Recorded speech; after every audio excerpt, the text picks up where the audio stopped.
We played the demo, the Next Fest demo, back in November. And, discover a world of magic and steam technology. And it launches officially tomorrow. They were kind enough to send me a code Creatures early. coexist with humans. Explore the city's east end and get to know its inhabitants. Let me know how the audio is. There are powerful figures here with enough wealth and station to bend the city to their will. But be careful. The Dotlands aren't for the faint of heart. Thank you, Jack.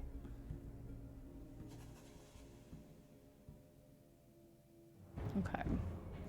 Now, just so everyone's aware, there is, for anyone who's curious, there is a Twitch extension. You can install an extension to have, like, your chat, like, vote on, like, dialogue choices and stuff like that. I think we'll just putz our way through here. Tiny bit quiet. We can turn up a hair. No, not. There we go. There we go. All right. New game. So I'm curious to see if the beginning of the game is the beginning of the demo or if it's further in. But this is who we played as in the demo. Atticus Daly, the Minotaur. A Minotaur magician, specifically. Follow Atticus Daly as he explores the seedy underbelly of London's East Docklands in search of his mother, a reason for living, and his next fix. Chapter 1. Beggar's Lane. Okay, we gotta pick our archetype. I remember having to do this. Magitor, I know. So, are we a prisoner to the voices in our mind, giving in to vices, surrendering base urges, forced to reflect on a life gone wrong? So, we've got our animal instinct, fiery temper, embraces intimidation and combat. And yes, this game, I mentioned it earlier today, but this game uses tarot instead of dice as its way of moving the story forward. So we've got animal instinct, we have spryness, escape tricks and sleight of hand, light-footed and nimble for a Minotaur. We're charlatan, intimidating, charlatan, the hermit here, self-reliant, rationality suits him in a world that is unforgiving, meets challenges with a silver tongue and understands basic machinery. I might have gone with wit last time. Self-discipline, crowded orphanage using illusory magic to disguise himself as a human, moderates his urges and keeps a cool head. I think I might have done wit last time. Let's see. I think I might have done wit last time. I like spryness too, though. I mean, all of these choices could be fun. Oh, it's a raid. Hello. Let me make sure I,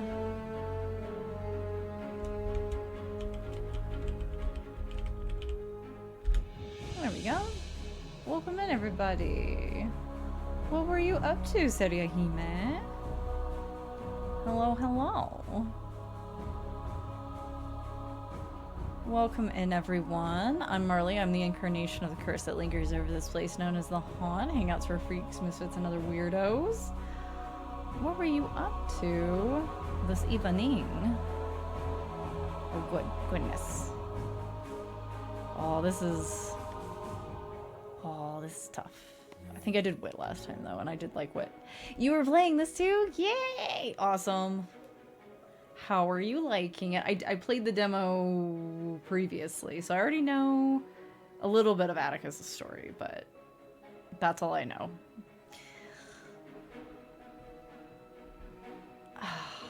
Oh, this is a hard choice. I don't get any...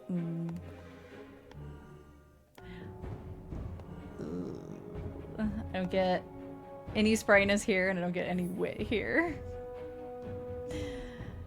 Don't play test film. It's very neat. It's very neat. They've made something really unique here. I'm into it. Oh, this is so hard. I like being slow. I can't help it. I like having high charisma so I can talk my way through things. Or talk my way out of things.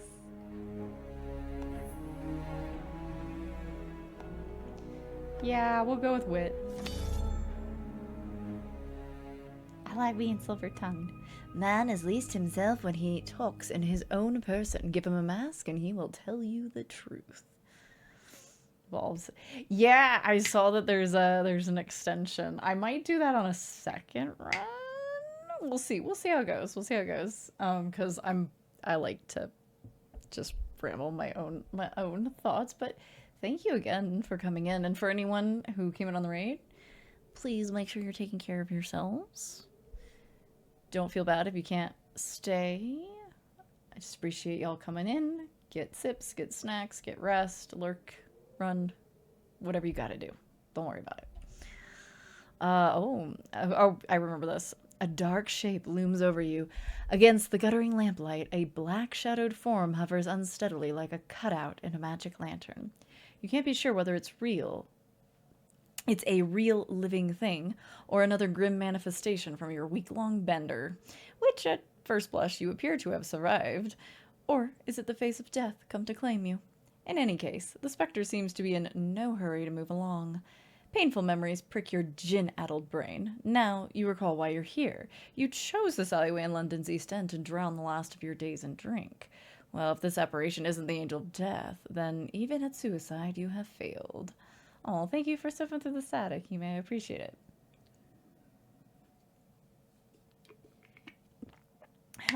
Heck yeah. Thank you much. Thank you much, thank you much. Gonna BRB and grab some foods. Do it. Get the foods. Get the food, Siga. Okay, I have to decide how many voices we're actually gonna do, because this is a very text-heavy game, and I got very... Last time I didn't really do voices, because it was so text-heavy. It's easier if you're sharing the brunt of it with other people. Atticus, who's coming? Wake up! Get out of my head, you old crone.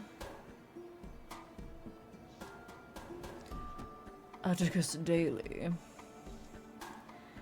Nothing but a dark silhouette for a face. No, it's a mask. His voice is cold and mechanical, like the hinge of a heavy iron door, concealing his identity, no doubt. I'll try to talk.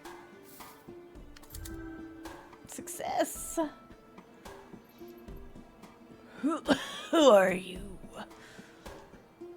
Instead of a response, he proffers me a tin-stippled flask. A small kindness. I'm good. Hair the dog that bit you and all that, but...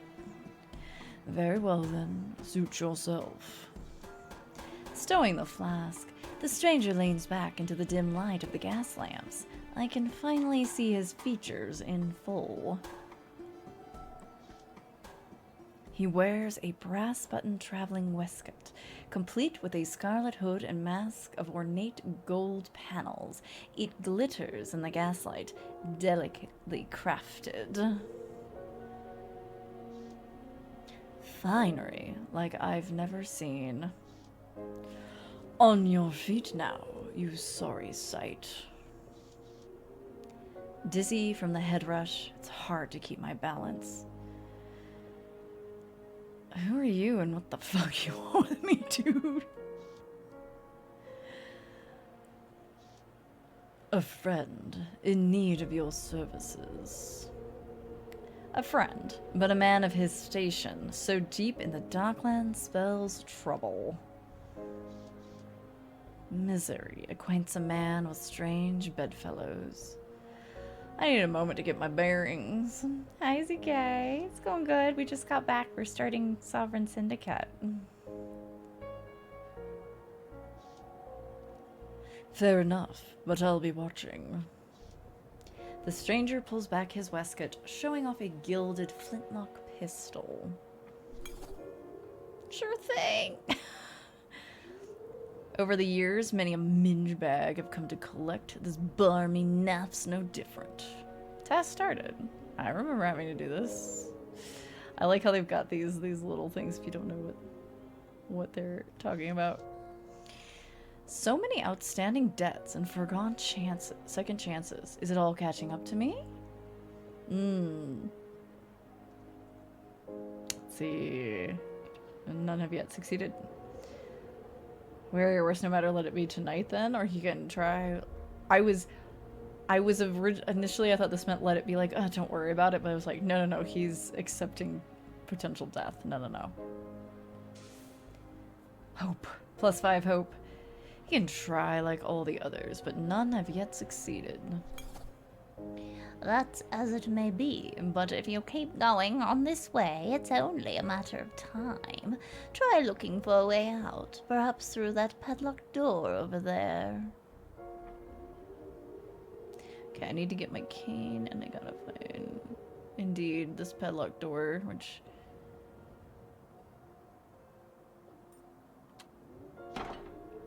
A heavy door blocking my escape from the stranger.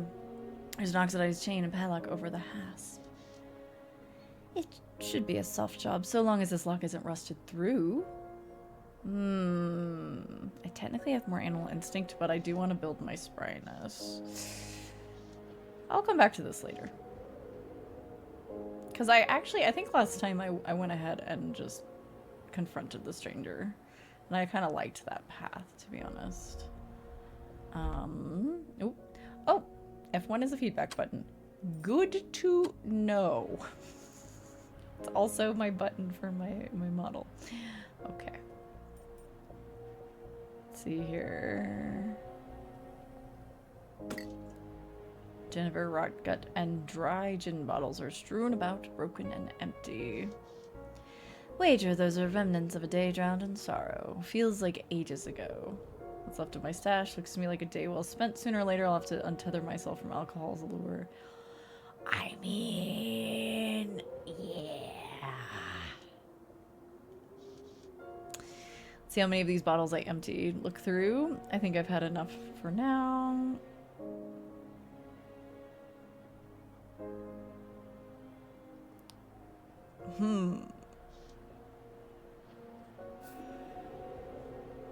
Let's check. Yes.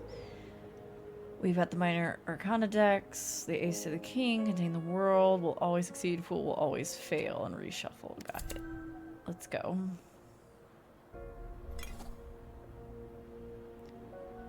Aha, saving the best for last. A bottle of Old Tom. Well, maybe we can give that to somebody. Hi. Ooh, yeah, there's my sword.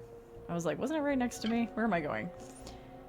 An evening cane concealing a steel blade and a cherry wood sheath. Below the brass figurehead is a band of crushed velvet. Battle-scarred with well-worn handle. And suitable in aristocratic circles. Yeah, we're gonna take it. Really should keep better track of my belongings, even on a gin vendor. Boom, boom, boom. Newspaper. The Illustrated London News, this week's edition. A fleet-footed journalist takes to the East End, underground and undercover, the hard-boiled scoop on the courtesan killer, who's really behind the murders, and what is Scotland Yard still hiding from the public. Read on for the gory details. The story will boil your blood. Yes, please. I must ponder. Your inner voices are at odds when you choose one voice or another. This changes the balance of your humors. Over time, these voices become stronger. Hazards of the job, I suppose. But it's a shame. No one deserves to die like that. Let's see. Animal instinct. East End is an unforgiving place. That's true, and I've kept their company before. It could have been an acquaintance of mine. Yeah, I never go like, well, they knew the risks, man. Got some, so we've gotten some black bile and some phlegm. It's true, I've kept their company before. Could have been an acquaintance of mine. Ariana? I'd surely hope not, but it's been a while. I should check on her. This game is really cool. It's inspired by stuff like Disco Elysium and Arcanum. And there's one more I can't think of off the top of my head they've listed as an influence. It's very neat. Dolly's being hunted. It is rather curious. Yeah, I want to investigate. I'm no police special, but I'll see what I can find. Okay, now I think he went up that way, right? And Tarot has the roles looking at this +1's the humor. Yes. So let's see. This is our journal. That shows us all of our stuff. And then there's our inventory. And there should be... Here we go. Here's our humas. Here's phlegm, yellow, and black bile, and blood. So animal instinct is the yellow bile. Wit is black.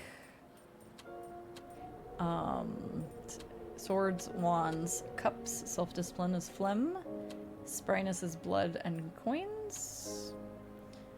Also, oftentimes, so it can be pentacles, coins, or even...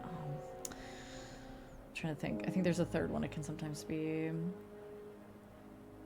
Oh, Devin Chat, hello! Absolutely, we just got started. Thank you guys again for the code. I really appreciate it. I was hoping I could hop on a little sooner, but I'm glad I'm getting to hop on just before horror launch and kind of push it a little bit. Thank you again. Some people were here when I played the demo and some people weren't, so I'm excited to show more people what this game's got under its... I was about to say under its sleeve instead of up its sleeve. Yes, that is what I was about to say. Let's see. And self-reflection. Okay. Yeah. These are our thoughts. Where you do things more your temper. Yes, you actually do. Your temperament changes based on what we do. We've got a little hope based on my choices so far. I remember wandering around a lot during the demo, so that's what we're gonna do.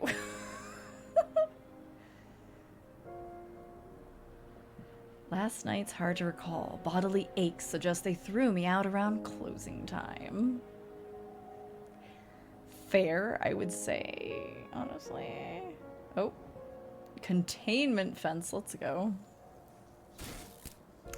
Military grade, reinforced with barbed wire. The sign reads, Werewolf Containment Zone in luminescent paint. Electric bolts arc between the fence posts, and smoky ozone scent flooding. The smoky ozone... I keep skipping articles today and it throws me off. The smoky ozone scent filling your nostrils. And they're so used to being beaten up, you can tell by the pain how long ago it was. Let's see here. We're looking, might be another way through. No harm in a look. Bugger this ruddy fence. No time for this now. I mean, I'll have a look. I'm witty. I have good perception skills. Silkrath cables running into a switch box. Aha, we might be able to power it down. Switch. I don't think we want to do that right now. Yeah, let's just power that down. We don't need that, right? Werewolf containment?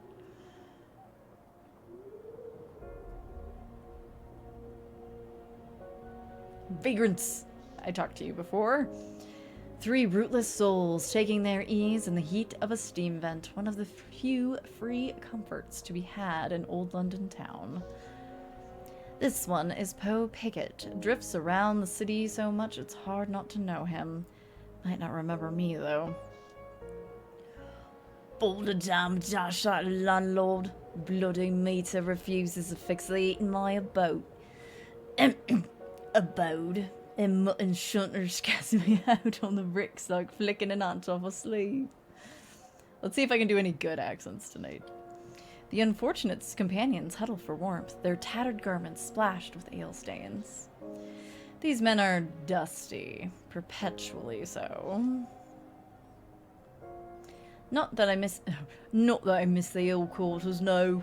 With the endless boiler troubles, 'twas not much warmer in there than out here. Yeah, I gotta get a little lower. He looks at me askance, wager his mood needs thawing. Oi, Ons! If you're not hunting out oatmeals, bugger off. Talking takes thinking, and I ain't got a lot of that to spare. In case you didn't notice. Missing poster. I missed that. I missed the missing poster as I walked through. Julie and Bertram O'Brien, orphans missing from Sacred Heart Orphanage. Small reward furnished upon any information leading to their safe return. Please have a heart for our poor children. The Sisters of the Sacred Heart, 22 Cherry Wine Lane, East End, London. Alms accepted. Always. Yeah, heck yeah. The period piece stuff is very fun. I enjoy it. I have a weakness for anything Victorian set. I remember this place. I'd rather not think about it. I don't want to think about it. Not right now. A brother and sister gone missing from where I was brought up. Not to fend for themselves like I did. Being an orphan myself, should I be the one to investigate? I mean, the answer is no, but I want it in my journal. Give it to me. There are unsettled spirits in the Docklands, and like it or not, I play a part in their pageantry. Hopefully, not as some marionette with strings to pull for their amusement. I'd like to have a voice for each of our inner voices, but I know I will get confused and start doing the wrong ones. I know me. I can only keep so many voices in my head at a time. Then I should leave no cobble unturned. We shall search for them. Something's not right here, and orphans in the Docklands need all the help they can get. Let's go. Let's keep wandering this way. Remember exploring down this road. Ooh. Gimme. Got some spare parts for a machine. Handy for small repairs. Let's go. Worth a few bob to an engineer. What a few bob. Man, I used to be able to do... Oh, wait. Hang on. I don't want to go inside anywhere just yet. Used to be able to do okay British. I feel like they have wavered a lot. Don't do them very often anymore. Some wayward cartwright abandoned their wagon here. Beyond it, tenements and a dead end. He's got me hemmed in. Yeah, it's true. Oh, hi. Oh, you're over here. I see. I thought I remembered you going the other way. Witching hours. Of course, the trains aren't running. I hear squeaking. Hello? Oh. Hello there, sir. Alright. We're gonna go over here first then. Don't mind me. I did face the stranger during the demo, and I do want to do that because I liked it, but I also did some exploring first, so we'll make sure we've put our hands on everything first. A slatted wooden basket made from hazel cuttings. Willow branches weave around the bottom for support. Might belong to someone in the tenements. I can smell the rotting fish from here. Several days past its prime. I'm good. I'm good. Oh. Second thoughts? But what happens if I lean in? I don't remember. White strips of flesh swimming in a pool of decomposition. Kippered herring. Ugh. Let's try. Ugh. Okay, we had to fail eventually. Gross. Vomit. Not back to my haunches. There a lingering rotten meat stench in my mouth. Oh, you know, that's a good point. I didn't know I don't think I knew I could do that, but that makes sense. I can do that. Thank you for letting me know. Gulping at the cool air, I find my footing well away from that rancid basket. Haha, aha. Nice. Okay, cool. I'm trying to remember all the places so wandering around I did. Alright, let's try this door now. We've wandered just about everywhere else.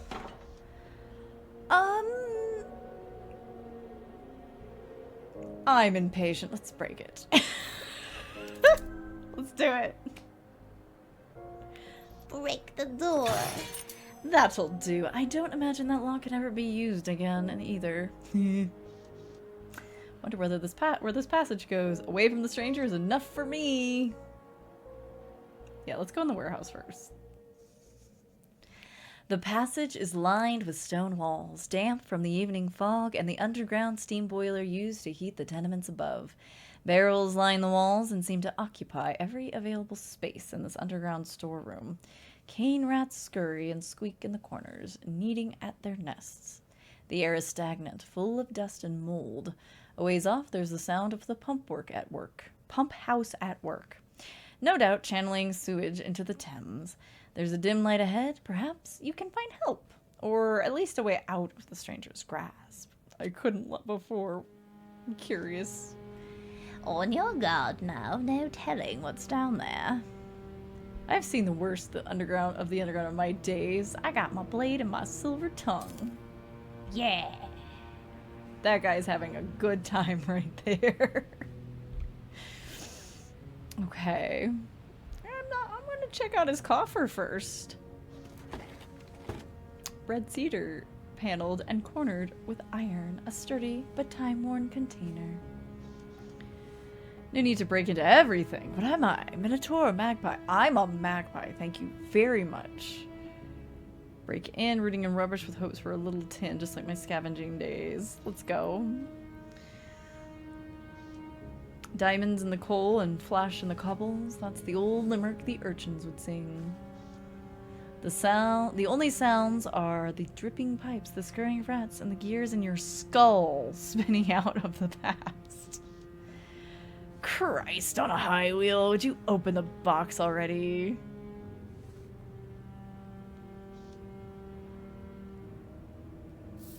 I break in. Oh. As I strike the jagged bit of rust drives into my skin. Ow! What great treasure is this? Trousers with a bib sewn across and a pulley zipper fastening. The head torch runs on a copper coil battery. There's boots and breeches. The waistcoat has enough pockets to carry a dining set. To be sure, it's a sandhog uniform.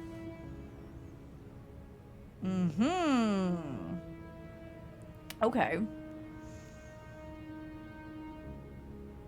Would we blend in then? So what if I tear the seams? It's not like someone's missing this pile of rags. Shoulder flaps will have to hang loose, my chest being too wide to snap the buttons down the placket. We can try to force it. Oh! I'm gonna rip my waistcoat. The torso belts break from their loops and shred the fabric. No way of wearing this now! This could be a sign to lay off the swill a while. Maybe so, or not necessary. I'm fit as a fiddle. Nope, you might be right, self. Might be right. Come from the depths of the shadows. Say hello, how are you? Hello! How are you? Welcome in, Dead Shadows. If I quit outright, I'll keel over. Better start with one less drink a day. Except... cut back on your drinking. I can do that. I can do that. One less a day, I can handle that. Don't be so sure. The naysayers will gab as they please, but I'm ready to change. Enough maundering. Let's get on with it. How you doing there, buddy?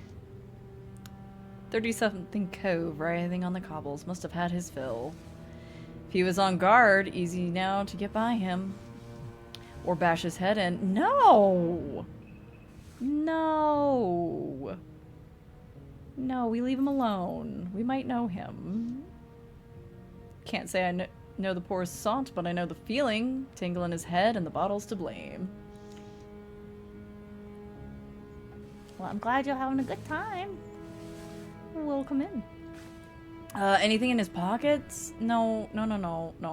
No picking of pockets. No picking of pockets. We leave this poor sword alone. Thievery doesn't suit me anymore, and there's bound to be something else nearby. Free for the taking. I mean, I did steal a uniform and then I broke it. Don't worry about it.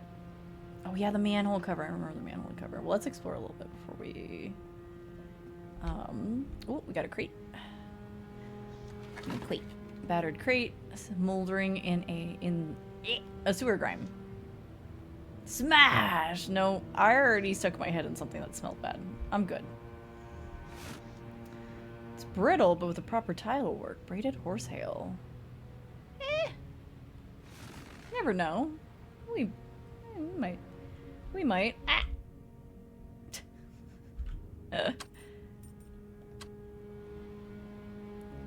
Hang on.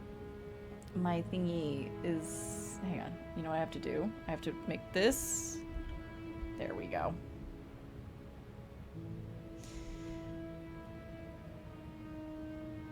Gears and cogs. Can I get some more? Let's go. Yeah. Yeah. Gimme. Gimme. Okay.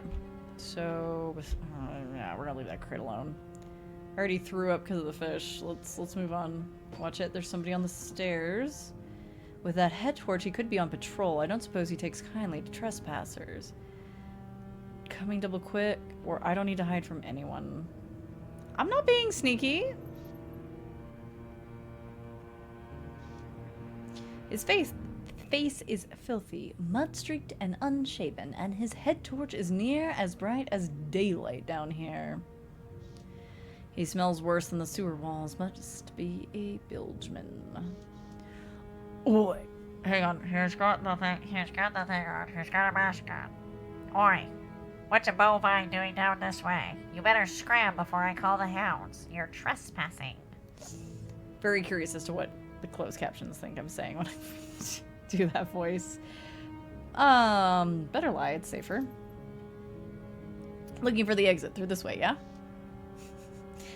First, at a slow chuckle, then, like a snow-laden bough suddenly taken by a wintry gust, the bilgeman begins to laugh with his whole heart. You must think sewer workers are as dull as a great pile of overhanded coins. We might spend half our life underground, but we haven't gone to Earth. He doesn't seem upset about being lied to. In fact, there's a twinkle in his eye. Oh god. Now then, since you brightened my evening with your buffoonery, how about telling me why you're really down here? At least he was amused. I might as well tell the truth. So, I'm running from a headhunter lurking upstairs, and he's far more dangerous than you could ever be. I'm just saying. Don't pull your sword out. It's the gravel in my voice, his fear thick in my nostrils. Point me out of this cesspool, just a finger in the right direction. His breathing tube is quiet from the greater hiss of fear growing inside him. Alright, if you follow this passage, there's a grate that needs refastening. Been meaning to fix it, but aside from the way you came, I swear it's the only exit. At last, a decent answer from a less than decent man. Sure as sight. Sorry I stopped you. I'll just have to squeeze by, I suppose. Be seeing you. Goodbye, sir. Oh, what is this manhole cover then? I thought this was the one we went down. Hang on, let me have a look at it. I've got a tool to open this. I'll come back to it later. I'll come back.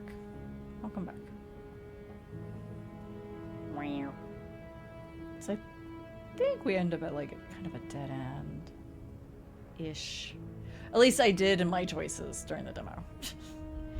Alright, we got the trunk, the automaton. I brass-banded traveling trunk with sturdy corners. Fit for a long voyage. It's out of place down here. It's tin inside, I'm sure of it. But the padlock has a carbon steel shackle, and the pin tumbler is triple reinforced. I have no sprightness, but we're gonna try to pick it this time. Yeah, I didn't think that was gonna work. Ain't going well, but the tumblers hardly have any give. Tosser. The mechanism is totally jammed now. I could try to force it, but I better not make a bloody racket. And why not? That bilgeman is gone now. No need to worry. No one else to worry about, is there? We'll leave it. We'll leave it for now. I want to talk to you before I go to down the manhole. Oh. Speak up. Who disrupts the air? I'm a famous magician, but in the underground you mustn't have heard of me. Oh, I love magic. Whenever I bend the heat to a proper boil, Oh, I know what voice. sometimes I fancy myself a firemancer. My name's Hera. The letters H-E-R-A are emblazoned on its chest plate. Let's ask about the acronym. What does HERA stand for? Heat Energy Regulation Automaton, the latest iteration. Hera, wife of Zeus. In any case, it suits you. I'm thrilled to hear it. Now, can I help you? I should get back to the flame. Yeah, about that fire. Keeping the fire stoked, I see. Do you enjoy it? Oh, I delight in my work. I was made for it, and this boiler provides heat for the Sherlock tenements upstairs. The sweated laborers resting toasty from my efforts. It's a fuzzy, warm, static feeling. What are the barrels about? Oh, they're full of gin. The hounds are distilling it from the heat, With the heat from my boiler. I forgot about this. as somehow the Sherlock tenements upstairs haven't caught on.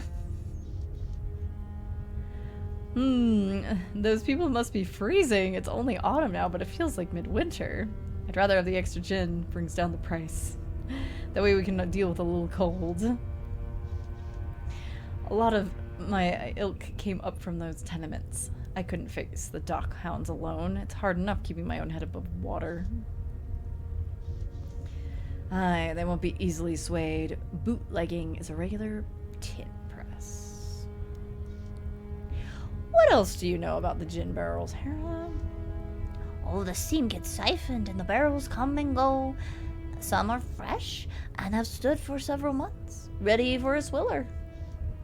The machine is keeping track. Automatic circuits, indeed. When the flame is healthy, I turn my attention to the walls, and before I know it, I'm wearing away. It's a queer feeling. If the hounds are stealing steam, then it's a good reason to steal some of their bootleg for myself. Oh, I'm not fit with a virtue circuit, but if you're convinced yourself, you're clear of any moral infidelity.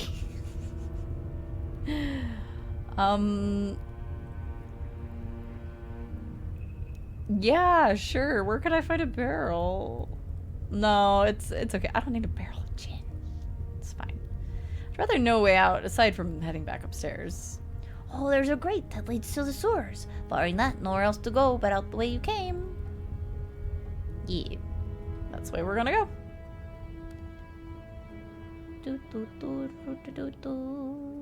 Is there anything I missed? No, just the steamer trunk. Yeah. Alright, I have a tool for this, apparently? It's a heavy bugger, even with a tool. Lift it without a tool, this rope should do it.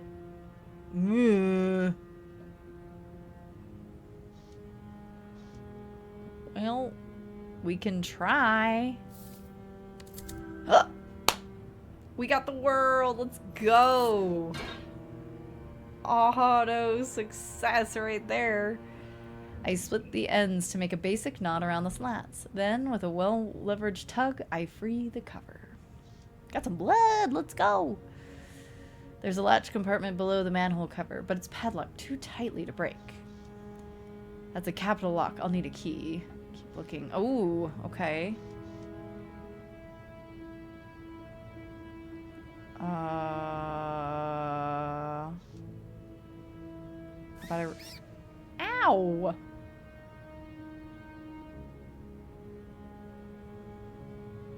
I mean, I don't want to hurt the ratty. Is there okay. No, the moldy crate, I ignored it because it was smelly. Yeah, no. I don't have enough anyway. Nothing but a scratch. The real trouble is the rising dust. Don't cough, someone will come and beat the bushes. Mmm, oh, delicious. Oh! It was like you got the world, now you get all the failures. Catching on the moldy dust cloud, my chest heaves with a coughing fit. Blech. Spiteful crate, never should have opened it. Hold, is that footsteps? I mean, whoa, we got another world. All I can hear is a distant kind of gurgling. Is that the gin bibber splashed out on the floor?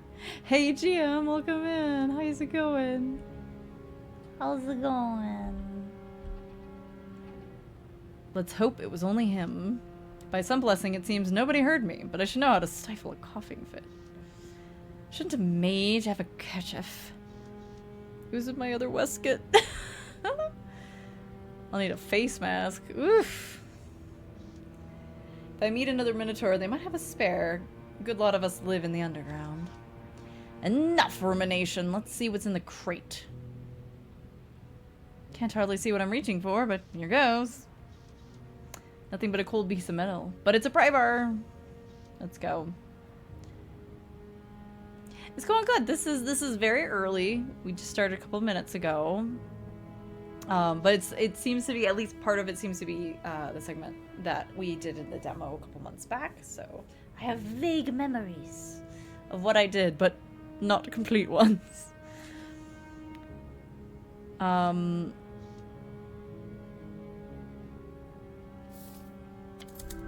No chance the rat's getting the best of me. Let's go. Look at the baby! He's so cute! Bully, it's a £1 banknote. The rat's like, no, here's my banknote. I lost a bit of fortune. It's torn, but it'll do. Okay.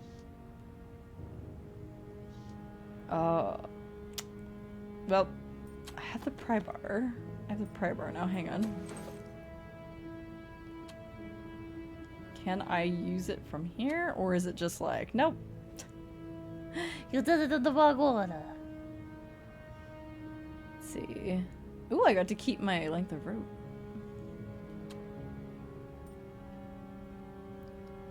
Let's see. Is there anything else? Oh, the crate's still highlighted. Nothing here but a pile of crate. Okay, alright. Maybe we could use the pry bar on the steamer trunk? I'm just saying.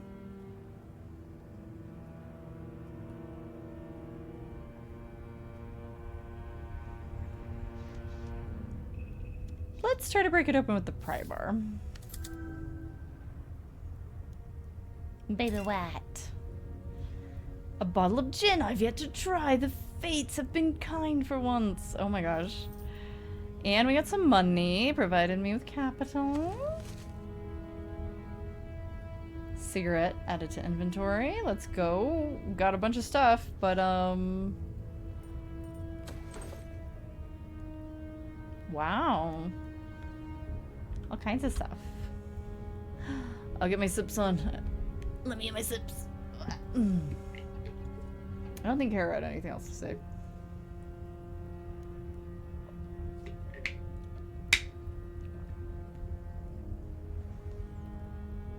Okay.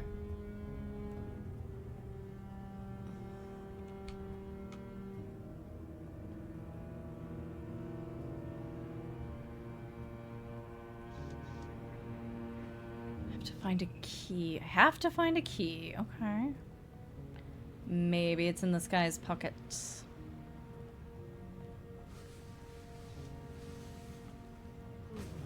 Oh, nope. Can't pick him. Can't pick his pockets now. Oh, wait. Was there anything else in here, or was it just the... yeah. Just the... what's it? Let's double check that I didn't skip anything with Hera before I walk out of the area.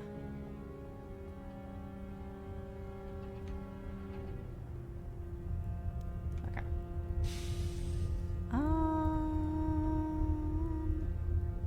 No, I think we got everything. Let's head through here. Thank you for the lurk, Isha. Edging through the grate, you're greeted by the droning sound of rushing water and a smell that's near unbearable, hanging in the air so thick you can almost taste it. Blech. Hooves are clumsy in the dark as you stumble along the passageway, the sound of water flow and machinery echoing off the bricks from all directions, a meshing of gears that's familiar but unsettling. Following the light, you come back into a torchlit chamber, but it seems you're not alone. Notes of troubled voices peek over the noise, an air of indignance and irritation, but also of fear and desperation. Something's not right here. You've stumbled on an argument, no doubt, but worse than that is the deep foreboding. Something else shares these sewers, a deeper evil crawling through the bowels of London.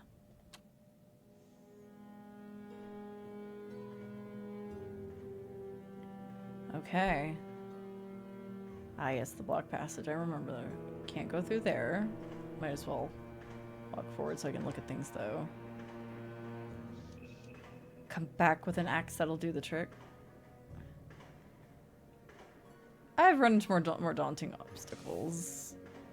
We can deal with this, as I recall.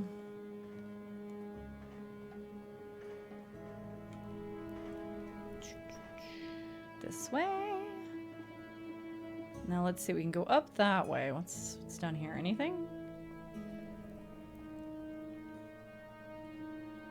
Yet. Alright, up we go. Past there, Breaker's Lane. Right. Oh, I think we might have... No, I remember. Yep. Might be. Hang on. We've got our patrolman here.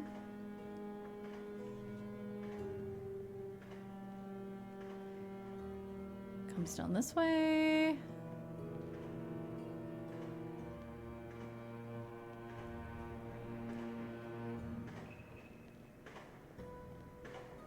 Doo-dee-doo, don't mind me. Through the hole is a course of machinery, the torpid crank of some heavy clockwork, the chittering of a telegraph, and the ever-present rumble of steam in the walls. The archway is fit with a blast door that's been left open, a control room for the pump house, no doubt. Let's go in here. Oh yeah. I didn't do a very good job of talking this guy up last time. Let's see how we do. The machinery doesn't sleep, Tosha. Let me do my duties in peace. Welcome back, Sega. He has a grizzled face and a world-weary slump to his shoulders, yet there's still a spark in his eyes. I'd better make a decent impression out the gate, or he mightn't spare any time. Apologize for barging in. Let's do that. So sorry.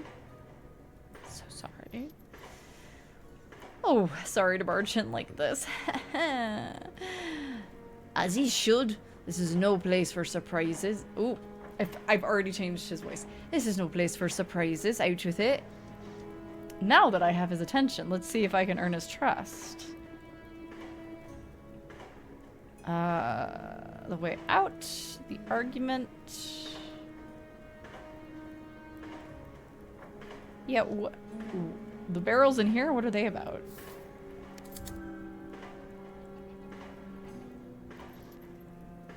I caught more than a few whiffs of liquor on my way down. What is it? Bootleg in the barrels?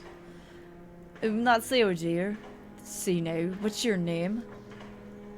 I smell an opening and some wassailing to boot. Atticus Daly, pleased to meet you.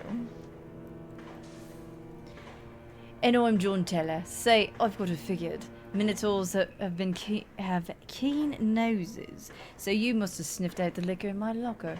Same as what's in the barrels. Fetch us a few bottles then. I'll finish my readings and we'll have a drink. Sounds like we're plunging into a pool of firewater.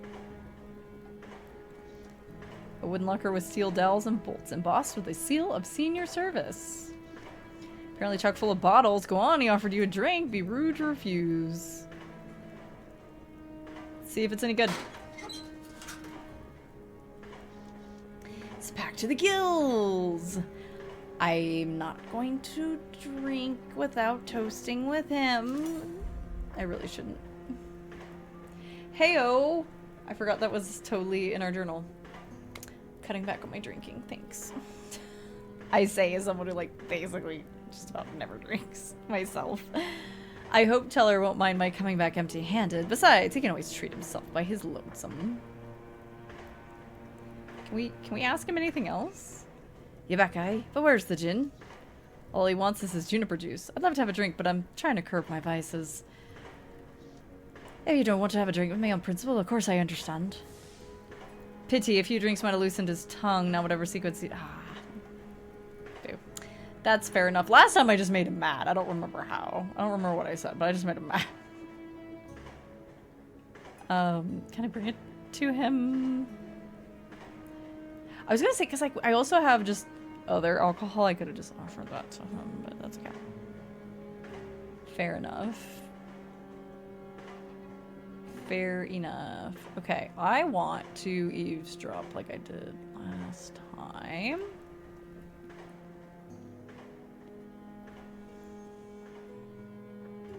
Here we go. The argument. Nope. No. A barrel perches on the ledge while the argument rages. Here we go. I can hide up here and watch the dispute. Yes. Let's have a listen. You'll pattern me pockets until I say die. He's hounding this poor girl for capital. Only a ladsman would stoop so low. And if so, then she must be a cut purse. Oh, I'm sick of stealing, and I'm sore of begging all the more. It's shameless. Pity, but the odds are in his favor. The poor girl's got strapping tape holding her boots together. Let it play out, intervene quickly, go down there and break it up. I wish to intervene. Better think fast. The barrel teeters. Yeah, I want to do what I did last time. Come on. Oh, I got a fool. A fine idea. It's ludicrous. Heavy butt lugger 2 must be full of moonshine. Right on target, but the old badger dodges. Barrel topples into the drink with a heavy splash. I succeeded last time. I had to try. Well then, I certainly have their attention. His chamber's under my authority by the hounds. Come down and answer for this ruination of my property. I'm still in the shadows. He doesn't know I'm a Minotaur. I'd fancy a toe-to-toe about now. That's rich from a shadow crawler who won't even show his face. Boar's clearly taunting me. Keep yammering. Don't you trust your own eyes? Even in shadows you can see my stature would get the better of you. Shadows only paint you as a giant, but you'll be no trouble once you're down here. With a velvet tongue, I might still avoid violence. We'll see. We'll see how it goes. I remember talking to the patrolman last time, but I'm kind of liking like doing things slightly differently than we did during the demo. So yeah, let's just go. Let's go talk to this. Come for your comeuppance, barrel breaker. I'll deal with you shortly. I've already incensed him with that barrel trick. Can't imagine he'll have much to discuss. I guess I better look around. There was a flask back here, wasn't there?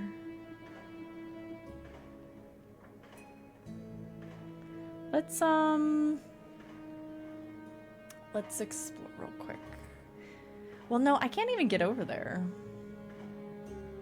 I don't know. Have to face him sooner or later. Let's just go. Let's just do it. He looks ready for a fight. I'll wait for the right moment. No need to flash the steel if I don't have to. How about an inside tip? You know I'm in well with the oddsman. Keep your crooked tips. You were supposed to shelter us, pay us, protect us. But I wager there's a future for me beyond London. Only way you'll leave London is in bits and pieces floating down the Thames. She flashes her eyes at me. Some kind of signal? I can try for a clean cut between the shoulder blades, but what if he's quicker on his feet than he looks?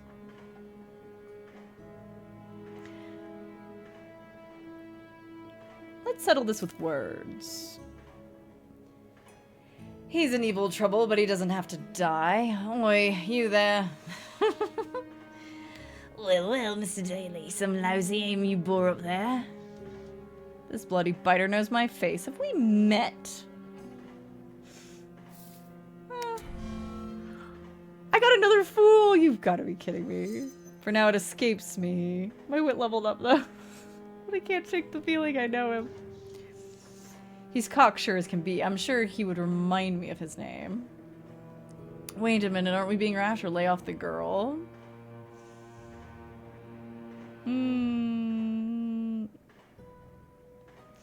I really want to say the animal instinct thing, but let's go with something. I've had enough failures in a row. Let's not be rash now. Rash, what are you, mediator? Oi, Carlisle, there's something you don't know, and without me, you'll never hear it. Trying to distract me? Listen, it could save your life. Molly of the Hounds has it out for you. Even if she's lying, this rotter might believe it. I know you bundled the deliveries of bootleg. You fell so far behind that Molly has your number. So you're trying to round us up and shop our kidneys. Well, if you napped Bertram, I'm not going out the same. Enough! I'll tear this tosser apart, then I'll fix the girl.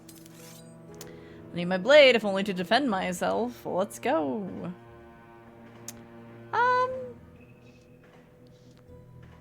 Ooh, these aren't great. Fine. Let's attack him. I'm gonna poke you with my stick. He's done more than enough. It's time to set him straight. Yeah, look at us. We're so cool. Look at our toofs. Hehehe. Channeling the agile stirk of old, I leap to my full length. This might be the killing blow. Howling like a cheap trollop, he's at my mercy now, an animal doomed to slaughter. Honestly, let's let him, I want to let him, like, stew, you know? You're free to go, but you'll leave this poor child alone. I'll never lay another hand on her, I promise. Oh, thank you so, missus. I'll go up the streets as a soul bones and go straight to confessional. Yeah, fucking right, dude. Didn't think we could ever sound more pitiful, but here we are. Go on. Better scarper now, Carlisle. Ladsman gets to his feet and hobbles out of sight. I know his type, stirring up trouble with nothing but a head full of steam to back it. It's true. Thanks for the assistance. My name's Anika Johannesson. Pleased to be acquainted. I'm Atticus Daly. That lout did show us how to make a living, but there was never any future for us. I was thinking of joining a circus that travels around Europe. Oh. I loved the circus when I was younger. Snuck in through the back fence where the animals were kept. Yeah. I'm not sure if I love it, but it seems to be a way out. A sadness in her voice, like a heavy rain at sea, damp and in the bones. So, what's your talent then? Throwing knives. Where the wheel is spun and a living target is skillfully avoided. I practice with Bertram till he disappeared. Now I don't know whether to look for him and leave the city. What do you need help with? It's about Bertram. If he's alive, I'd like to say goodbye before I leave with the circus. That's tough, but I should go. No! Better get to the bottom of it. I think they're siblings? Or they're friends. I forget. Best friend? Best in the city. If he's alive, I'd like to say my goodbye. Well, if you don't get to the bottom of it, you might regret it forever. Advice I should have taken myself. There was that one once where I refused to dwell in the passages. I'm not dwelling. No, no dwelling. No. No. No heartbreak right now. I refuse. Sir, you were drifting off there. Only a momentary lapse, I assure you. Oh, welcome in, Nathan. We'll get comfy.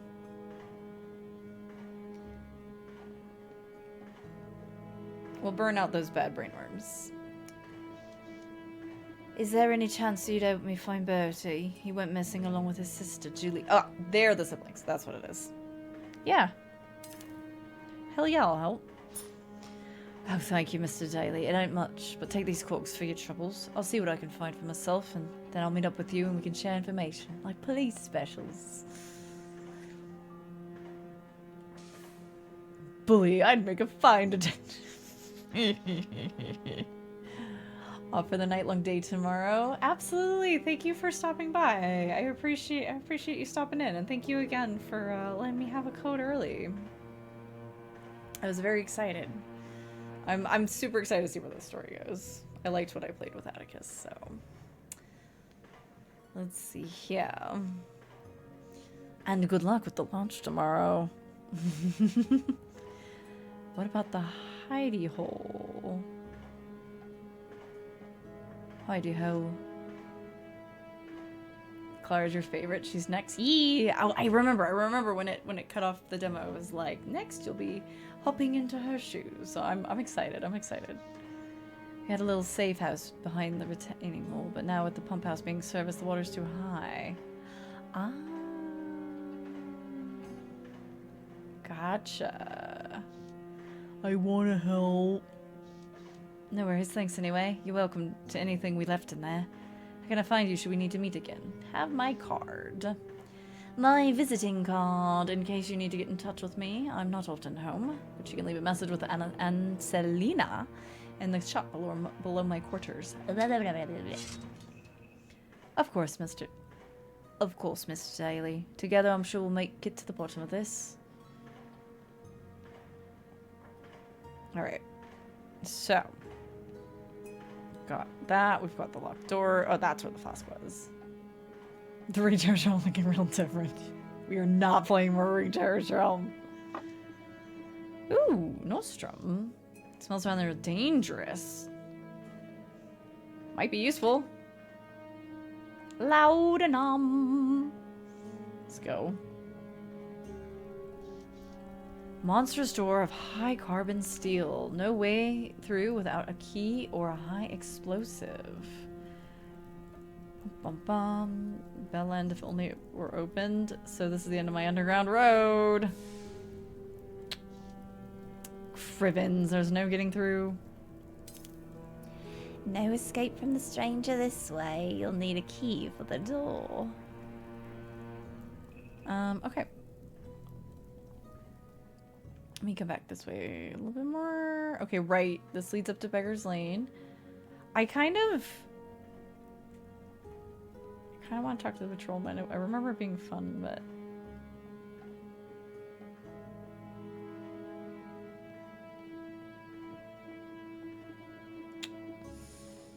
Let's go up to Beggar's Lane. There was no escape in the sewers, only more danger you've narrowly dodged. But it's nothing so ghastly as what might become of you at the hands of the stranger. You hardly ever see a handheld firearm in the docklands. That means he's come from afar to track you down, and he won't give up easily. And what of this old crone mumbling in your mind? Will another gin slumber put a seal on her words, or is she now more than a figment Is she in step with your pulse and your heartbeat, so deeply rooted you might never escape her raspy chattering? By the break of morning, you should have some answers, but until then, you stumble on the cobbles half woken, the hangover clawing at your skull like a prisoner in bondage. All right, we've popped out here. I don't want to deactivate that fence. That just sounds like a bad idea. All right.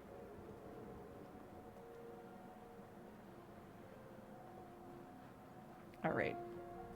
Our other... Oh, yeah, you know...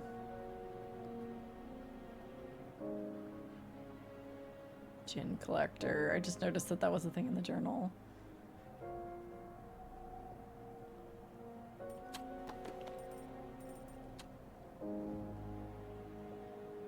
High and low for unique types of gin. I wonder... Hang on. Out of curiosity. Just out of curiosity.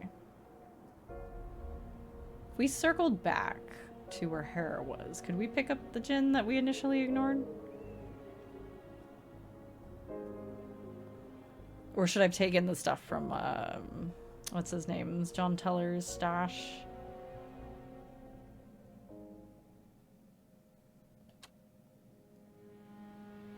Let's just double check. That won't take that long.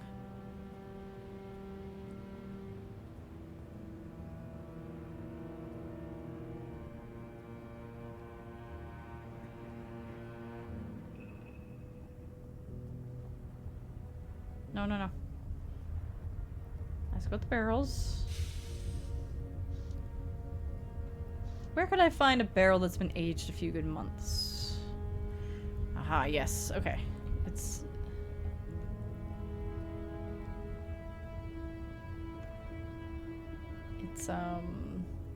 Actually, it might be back there. Wait. Nope. Suppose not. Don't really want to carry a whole barrel full. Furnace. Oh, you know, she said I could have anything I wanted in there. Maybe I should do it. Keep looping.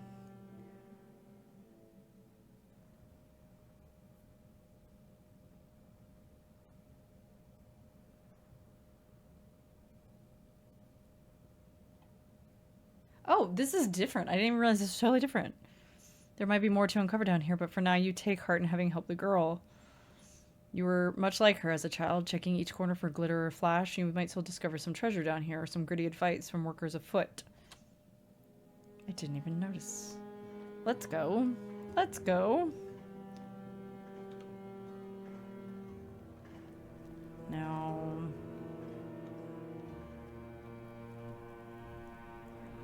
I think this is probably their little storehouse, but yeah, it is... The water is too high at the moment.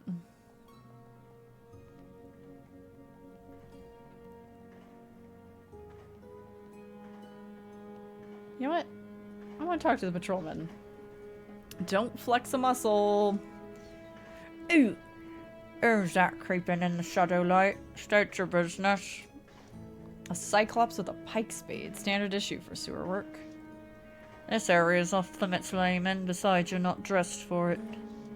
It's full of piss and vinegar, but also full of poppycock. I'd wager that his authority is a claim and nothing more.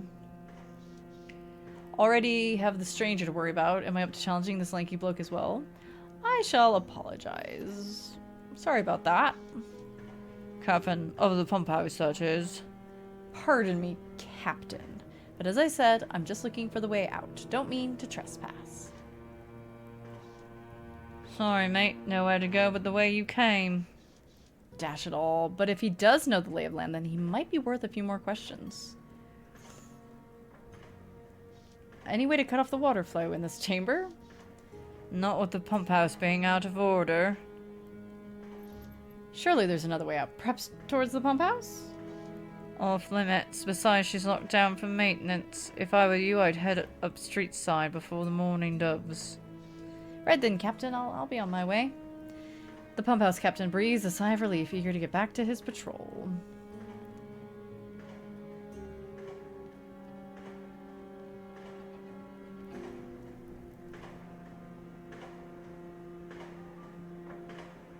Let's see. Is there anything in here that I didn't... Oh yeah, the crank handle. Wooden handle attached to the crank. Why don't we give it a whirl? Probably get in trouble for this, but let's do it. There we go. It's catching on a sprocket. Let's not break it. It could be important. Let me look. I want to look at the control panel. I didn't look at everything that was in here. Meters and levers.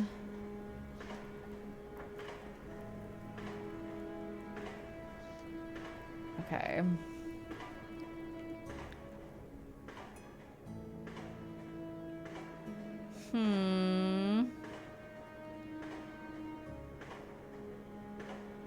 Let's see. Ooh, I missed some gears and cogs. Also, wait, I can still interact with the barrel? I've hauled done all I can here, okay. Give me those gears and cogs.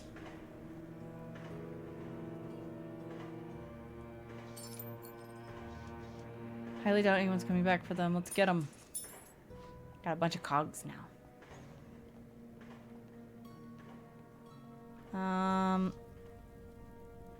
All right, back we go. Time to face the stranger. Time to face the stranger.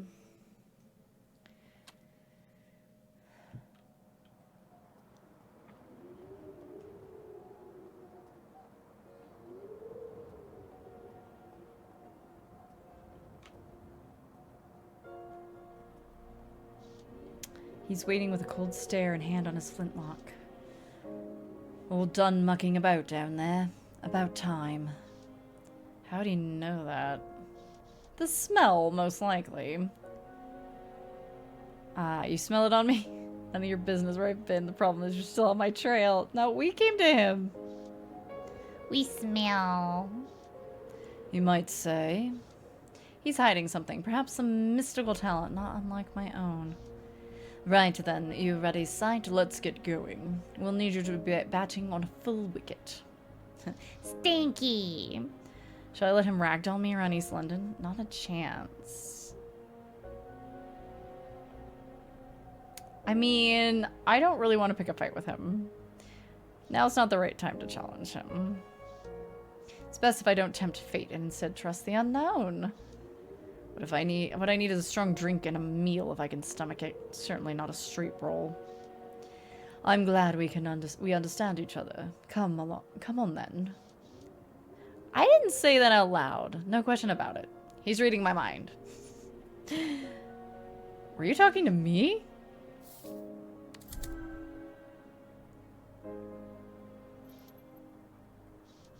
Somewhere you'll be more comfortable. I'd rather not suffer any more than I have to, but at some point, you'll tell me what you're planning. There's no time for dawdling. Bell End, he hasn't any conscience. Seems like London left you behind. Humor me for the evening. Otherwise, I'll deliver the bounty on your head, and I won't have wasted any time. Your headache rages with a fierce second wind, and every step is a hammer and nail in your psyche. The stranger's reckless pace only makes matters worse, his arm like a vice grip, dragging you down a maze of twisted alleyways until at last a string of paper lanterns appears, buoys in a sickening sea of night. The cherry glow of Red Lantern Lane. Within waves of jasmine and sandalwood incense, memory washes fear away. This might be the only place that could convince you to keep on living, even just for a night. The gas mantle above the door fills you with fondness, cleansing the rust of your mind-gouging hangover. You've arrived at the Red Lotus Den, the only place you've ever felt at home. No need to be pulled along now. You go inside willingly. Ugh, got a sip.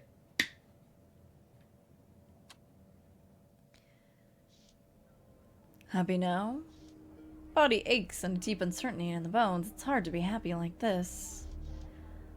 Allow me to rephrase. Have you ever been happy?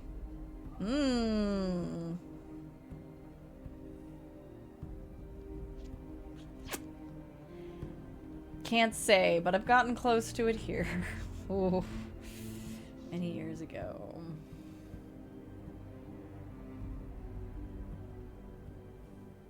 Nah, I don't think he's been happy.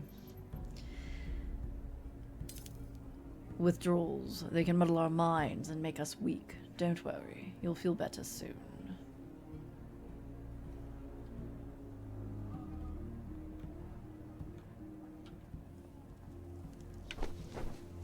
Towels and bathrobes disarrayed in cubbies. I could change into something more presentable here. But I pawned my extra finery to cover the last spender. No regrets!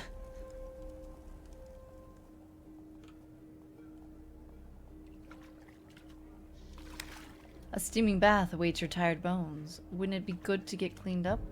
Yes, actually. A bath sounds awesome. After being in the sewers?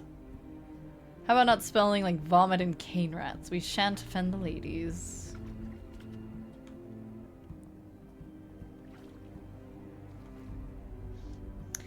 Let us not tarry. The sooner we ask for permission to enter the Lotus, the better. Brass linteled mahogany bar lined with candles, casting eerie shadows on the centaur behind it. The cloying scent of mange. I'm not surprised, but did it have to be a centaur? Stinky than no maidens. Damn right. Some centaurs have been kind to me. I won't pass judgment till he proves me wrong. That's right. That's right. We're not racist up in here. Then again, there's Bixby. He's one centaur with his head screwed on straight. Bixby Browncoat, the owner here at the Lotus. Most nights he's waiting at the bar, so I hope he hasn't taken ill. Maybe if we wait around... Nah, fortune favors the bold. Let's get this over with. The centaur leers, his misshapen chin a shelf for his cigarette, jutting out from a jangle of bad teeth. Good evening, sir. We'd like to gain admittance. He glances at the stranger, but fixes his eyes on me instead. Let the cowpie speak. Looks like he's got some quarrel with yours truly. Nope. I'm just here for the Lotus. Is that so? We're here for the Lotus, nothing more. Not buying it. This one's got a screwed up fizz. Fizz? Person's face, okay. What's the matter, eh? I'm not used to this brand of potpourri. Did somebody forget to... Oh my god. Not used to this potpourri, that's all. Don't worry about it. I smile as agreeably as possible. Come now, have a laugh. You must be new here, seeing as you don't recognize me. Maybe I'll have a word with Bixby about his new staff. Bixby, eh? We'll see about that. He'll be making the rounds any minute. Out trots Mr. Browncoat, surely come to see what the fuss is about. He wears a long-faced countenance, a gold pocket watch, and a lavender-tinted pince-nez on his aquiline nose. There's a delta of wrinkles around his eyes, the same sienna brown as his shiny coat of fur. Hello, hello. What do we have here? I've not even started my rounds, and already there's a scuffle in the foyer. Oh my god. I'm not gonna be this mean. I'm feeling really nice. Your new bouncer just didn't know me. It's okay. Don't worry about it. Big B. Oh, but Mr. Daly is one of our regulars. Oh, yes. Sorry, Mr. Browncoat, I should have known. Oh, we'll talk about this later. As you can see, there are clients to entertain. Bixby darts a disapproving look at the bouncer. I suppose good help is hard to find, but rest assured, you'll have a private booth and bottomless hot tea on the house. Now, gents, let us away to the Lotus. Bottomless tea? Let's go! Bixby ushers you through the door and leads the way down the back stairs, the stranger on your heels like a stubborn shadow. The Red Lotus is draped in a haze of pale smoke, dotted with flickering candles and incense glowing like cinders in the night. The smell of burning opium is dark and rich like a batch of floral biscuits and with a sharp afterbite. The pale red glow from the Chinese lanterns paints the space in perpetual twilight. It's easy to lose track of time within these walls, whiling away your days in a blissful waking dream. Opium dead. I mean, what? Yeah, opiomaniac, you don't say. What's that gear-clattering racket? Oh, yay, it's the automaton. What a curious machine. I wonder how it works. What's an automaton doing here? It's not as if it can partake. How does an automaton work? It's got an arsenal heart drum. That's a top-flight boiler. Ball and socket legs and pressurized feet. There's nothing run-of-the-mill about it. I already gave this voice to the other automaton, but I guess we'll just do this voice too. Sorry there. Didn't mean to startle you. Off it goes, heading for the private section. Where'd that masked stranger get off to? A sleeping puppy head is draped over a mattress in the corner, drooling idly onto his shirt. Fancy that. An errant wallet is poking out of the corner of his slacks. Yearns to be free. His wrist's right over it, though. This will be a tricky lift. I'm good. I'm not gonna do that. Let's check out the incense. Sticks of heady incense waft in the air, always burning, no matter the flow of customers.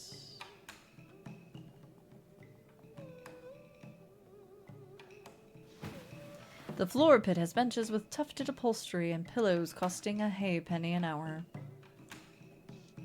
Normally, a pillow and a pipe is more than enough to fit my fancy, and I sit here to save money, buying a half bowl at a time. Well, we get a private booth.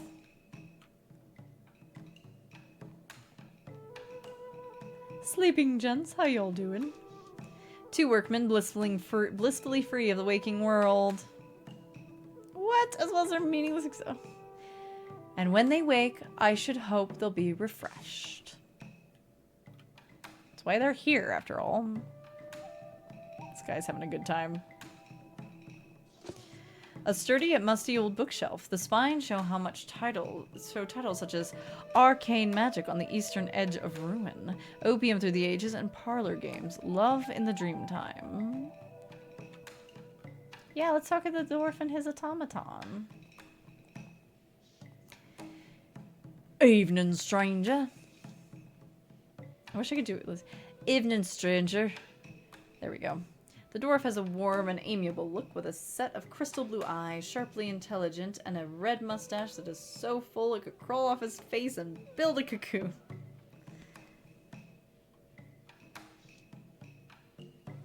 His left arm and leg are both mechanized, and judging by his steam-powered backpack, the augmentations don't stop there.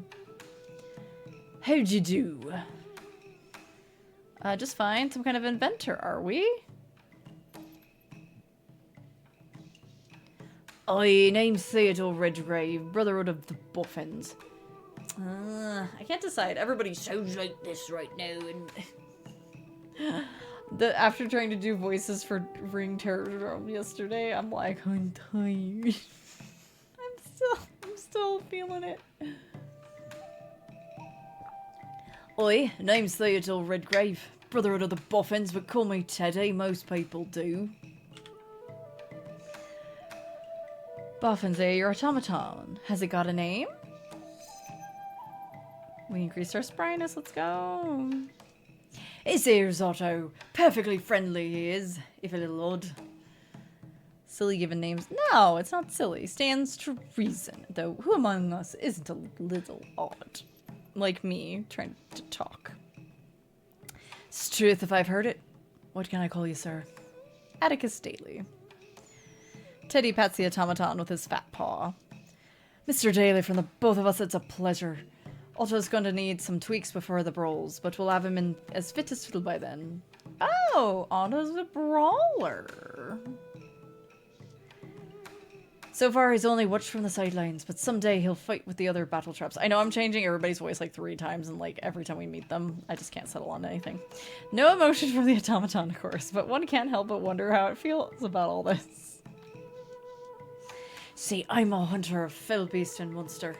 After the werewolf fights, those outlaw Richards are all tattered Malayan. Much easier to take in for a bounty. Only 3 days ere the moon is full-bellied. Better to have a good mind of who you're betting on. Quite the occupation. Must never be a dull moment.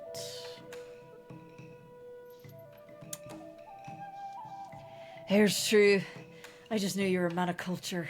As on top of having the kind of stature I look for in a cove, either to be on my ducat while partaking in pit fights. Fetching offer, but I don't know if I want to commit to that just yet. Besides, the stranger wouldn't want me to be led astray by such endeavors. He strikes me as the kind of fellow who'd cross oceans and deserts while giving chase to his quarry. Oh, if I had a little scrap to sell, would you be interested? Why, sure, these cogs are worth a bit of sterling. Yeah, here you go. Let's go. Pleasure doing business. Nice to see you, Teddy. All right, so it should just be... Oh, wait, let's check in with the streamer. Another gentle customer on a journey to the land of Nod. Another chicken asking to get plucked. Perhaps I'll have a rifle through his pockets. No. We're playing ourselves as sort of a good boy. Sort of. Lattice wooden screens and high-backed seating provide some comfort and privacy for those that can afford it. The booths are made of a luxurious calf leather. Calf leather, my poor brothers and sisters, skinned for creature comfort. The leather is well oiled and plush with dimpled riveting. Delicate china and exclusive menus of the den's offerings are available here for those of a more discerning taste.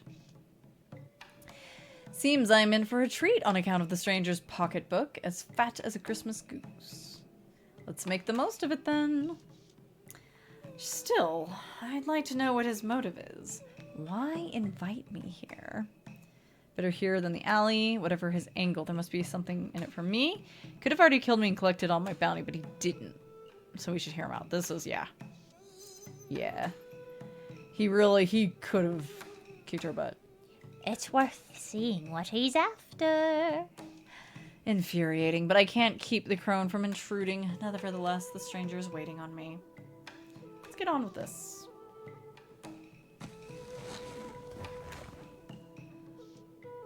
The menu is embossed with an array of oral morphines, liquid and powder cocaines, and all manner of midnight oil, which the official... So when people are like, "Oh, burning the midnight oil," they're like, "Oh yeah, like burning the lantern. You're still working." No, midnight oil, opium.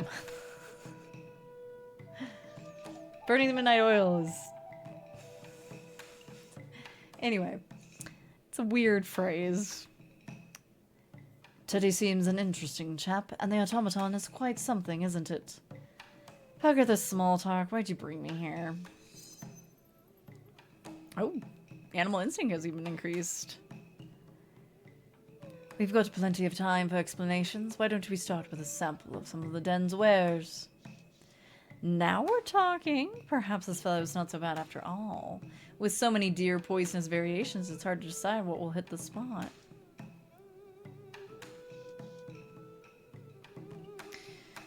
I must say I'm impressed with your discretion. I would have thought any fix would do.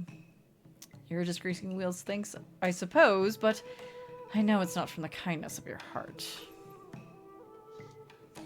We'll see if you sing the same tune when it's said and done. Now then, while you think about the entree, I'll prepare the appetizer. He takes a small tablet out of his shirt sleeve, cracks it in half, and drops it into my teacup. The other half goes into his own. You cannot expect me to drink that. Half and half, an equal dose. I wouldn't kill us both, now would I? I want to drink it. Drink the tea. Drink the tea. Look at that hope. Look at that hope. Plus 20. Well then, cheers to not killing anyone. The drugged tea restores my spirits instantly. Took me ages to perfect this remedy. With this new blend, that ghastly teeth gnashing's anxiety's gone, leaving just the euphoria. Seems the stranger is no stranger to drugs. The pains of my withdrawals are all but absent now. And for the main course, how about white wendellation? You must be fond of that one. That's right, drink the tea. Oh, his light-hearted confidence seems like a front. I get the feeling he knows you better than he's letting on. Would somebody please shut her up? This bloody stranger is already enough trouble. Enough of this facade. Not only did you pick my local place, but you pretend to suggest my favorite blend like it was a lucky guess. Oh no, opium. I know a little something about you, it's true, but it's part and parcel to my profession. I keep tabs on people who pique my interest. So what is your profession exactly? Let's say I look after Her Majesty's interests with great vigor when they align with my own. At first his cryptic speech was alluring, but now it's plainly an annoyance. How have you been tracking me? It wasn't that difficult. You only have a few haunts. Hee haunts. On with it then. You've tested my patience long enough. Very well. I already know of your life as a roughneck and panhandling mage. But what about before that? What about the Sacred Heart? Let's be honest. Because it's our only choice. Because we're not a charlatan. It's where I grew up before I looted the nun's coffer and took to the streets.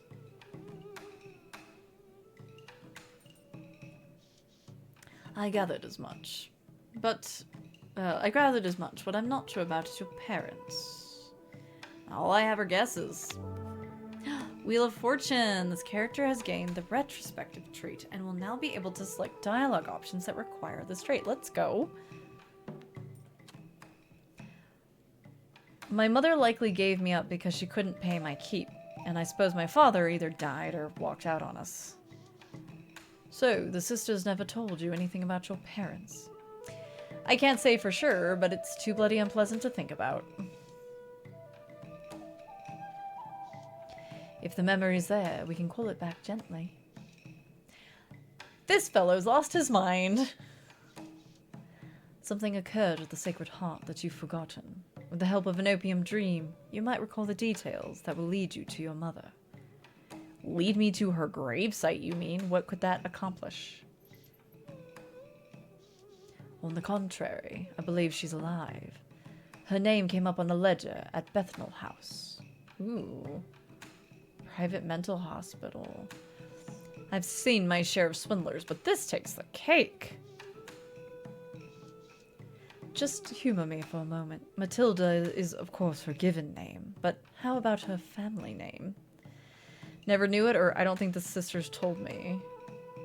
Yeah, I don't think the sisters told me. But if you could recall Matilda's family name, and it's on record at the orphanage and matches the ledger at Bethnal House, you could prove her identity at the hospital, and by claiming kinship, set her free. That means digging up memories of Sacred Heart. Not exactly how I thought the night would unfold. If my mother's alive, she's forgotten me, or even if what you describe is possible, why should I want to find her? Yeah, I mean, like, why would I want to find her? That's up to your discretion, of course. I cannot share my own motivation for the truth. He's dreadfully opaque, isn't he? I cannot force your hand, but unless you can think back to those troubling times, then you won't be worth more than the price on your head. Bounding, I'm assuming you'd be happy to collect? That's right, albeit less desirable. It's another way to ensure that I won't have wasted my time. He's offering me the chance to live, but only if I can draw up those memories. So, what will it be? The dream dose and a voyage between the banks of memory, or the death dose and the end of all your days? Well, We're doing okay right now. We are no longer weary or worse, so we're gonna take that dream dose. I wouldn't take the death dose anyway, but at least not on my first run. You take the stranger's offer, eager to lose touch with harsh reality, and for a chance to recall everything that could lead to your mother's whereabouts. Shortly after drifting away from consciousness, you find yourself being enveloped by a miasma of repressed memories. The stranger's recent inquiries reminding you of growing up in the Sacred Heart Orphanage. Ah, excuse me. We're doing amazing! Auntie Emma's warm embrace suddenly morphs into chilly restraints as remembrances of dooryard scuffles and bellicose? Oh, I think this is one of those words that I haven't seen written out, and I probably had the same response to it when I saw it during the demo. Oh, hello, cat. Hello. Are you okay, buddy? What's going on? You wanna go out?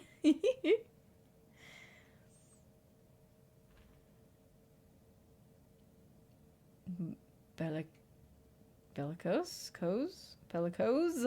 Warlike or hostile in manner or temperament. Orphans resurface. It's as if life's refusing to allow you to seek refuge from the tangible hardships, no matter how potent your drug of choice for escapism is. Alright, let me let this cat out. Real quick. There you go, buddy.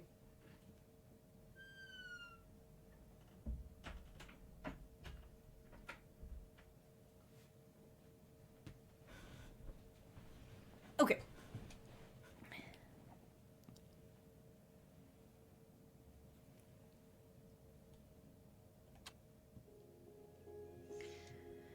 This place, it's surely a dream, but it's all too familiar. You must find out what the stranger is seeking in your memories. Alright, let's go. This was a neat part, I remember. I really liked it. I like the way things kind of go in and out of existence. The open arms of the angel were purely symbolic. I never had a home in this dreadful place. In truth, I spent most of my time traveling through fantasies, looking for a place to call my own. Never did find it, though.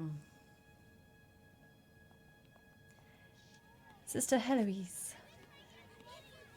The courtyard is nothing but hard-packed sand and scruffy grass. Heloise watches over the children at play. By this time, you were big enough to give as good as you got, and the ones who wouldn't fight you insulted you with abandon. I had to hold my own, and I thought if I ran away, I could make it on the streets. Atticus, you'll be 12 years old in a week's time. There's something I need to tell you. What's the difference? I'm getting out of here as soon as I can. Now, Atticus, let's hear what she has to say. It's about your mother. I should have told you sooner, but I didn't know how. I'm sorry, Atticus. I wish I'd been more brave. Well, at least you're telling me now before I quit this place. The day you arrived, there was a ring wrapped up in your blankets. You're old enough to have it now, and your mother left this too. Heloise hands me an old piece of parchment, a note from my mother. Can you make out what it says? There's no message. I can't produce the memory. There's nothing written down. It's blank. I don't remember what it is. Can't produce it. The truth will come in time. I'm sorry I kept this from you for so long. Did she ever come back for me? She came back for half a year later and insisted you were her child. She mentioned the note and knew the date we found you on the steps. But why didn't I go with her? Hush, Heloise is coming to that. As your mother signed in at the registry, a horse and buggy drew up outside, and there was a terrible shout as someone bowled over the sister at the door. When this fellow burst in, your mother went stiff as a corpse. Could it have been my father? I don't know who he was, but he struck a panic in my heart. There was malice in his every step, a twitching, insidious man. He took your mother, and she never returned. Get me out of this nightmare. White Wind Elation is never like this. Perhaps you were too young to hear the tale. Hearing this from Heloise heartened me at the time, but it still didn't change the fact that I couldn't stand the Sacred Heart. After I fled the orphanage, I did search for my mother until I decided there was nothing I could do. Perhaps not then, but this is now. All right.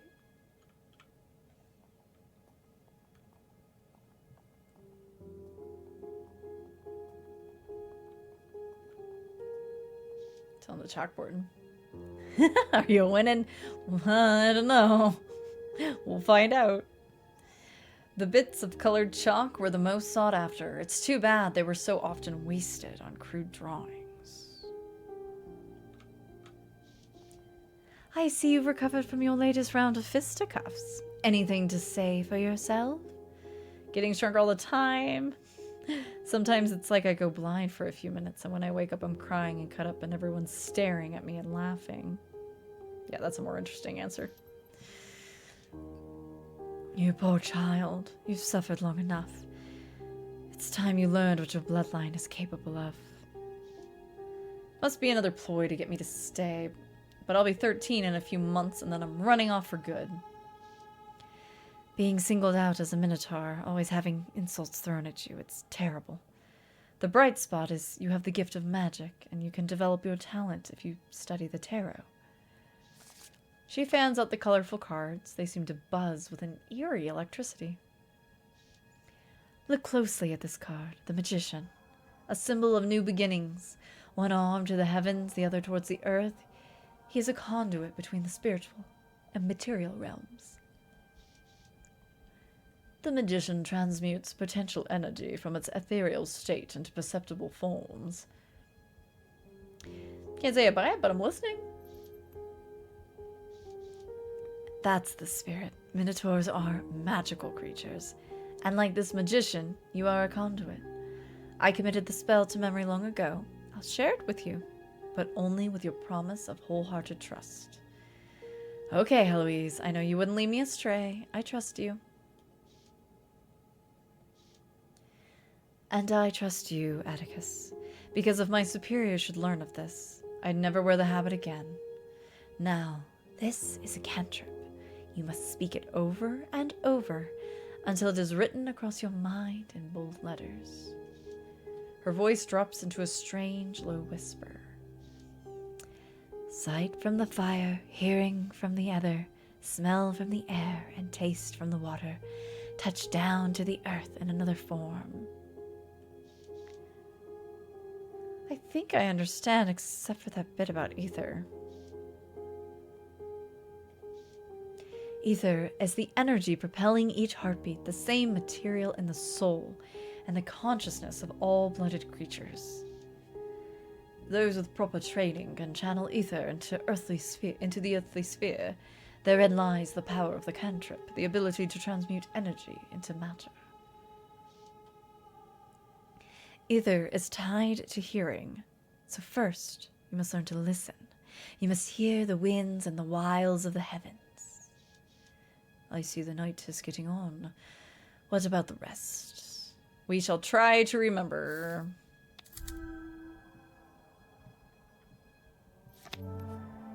Ooh! We have gained the illusionist trait, and now we can select dialogue options. Let's go. So we've got, yes, our major arcana. We started with Hermit, we've gotten Wheel of Fortune, and we've gotten High Priestess.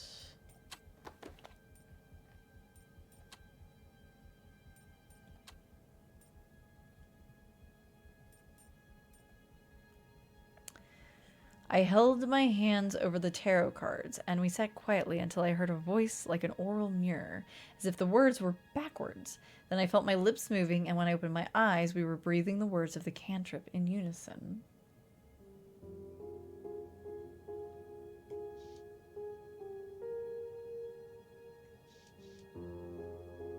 Well done, moving right along. Is it time to wake up? I dare say I'm ready for this to be over.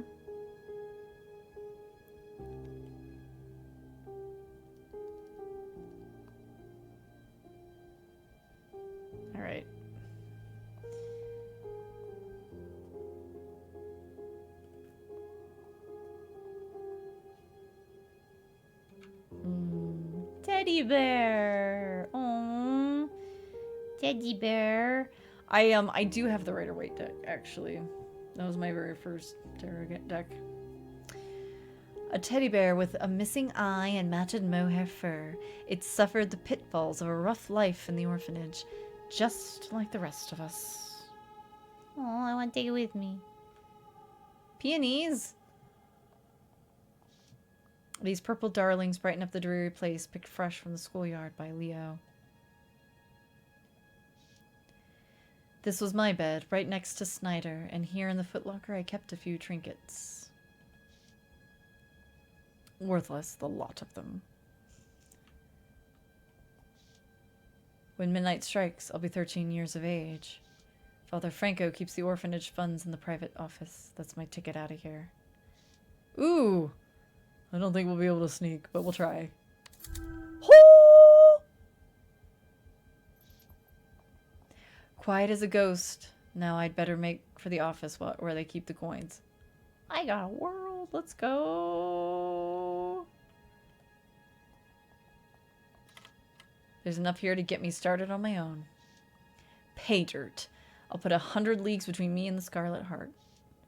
What was that? Sounded like it came from the hallway. The house is roused. I better make my exit. Someone's coming.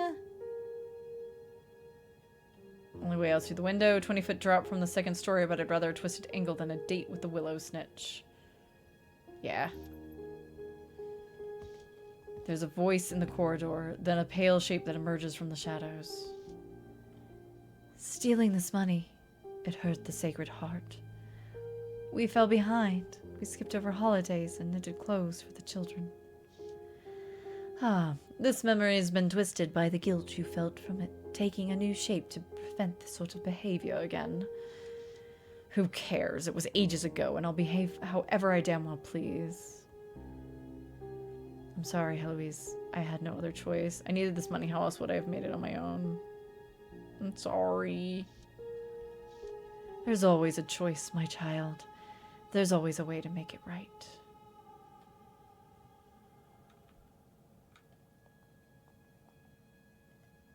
Yep, guess we're going out the window. Normally I'd say that drifting into deep sleep would be a merciful release from reliving such memories. Yet something compels me to push on, to be put through the ringer. Unsteals your money, yeah. To face that greatest of foes, myself.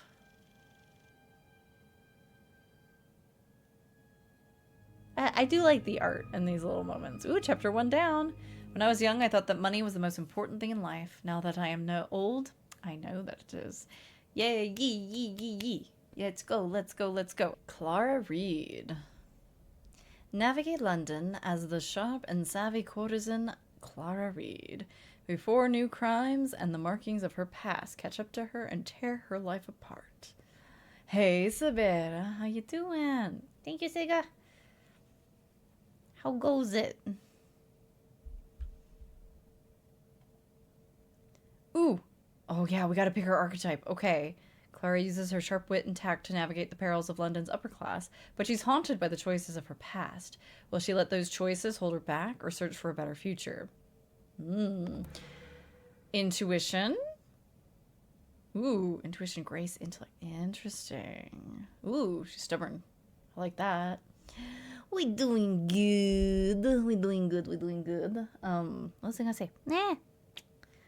We are playing some Sovereign Syndicate, which is one of the demos that we enjoyed last fall from Next Fest.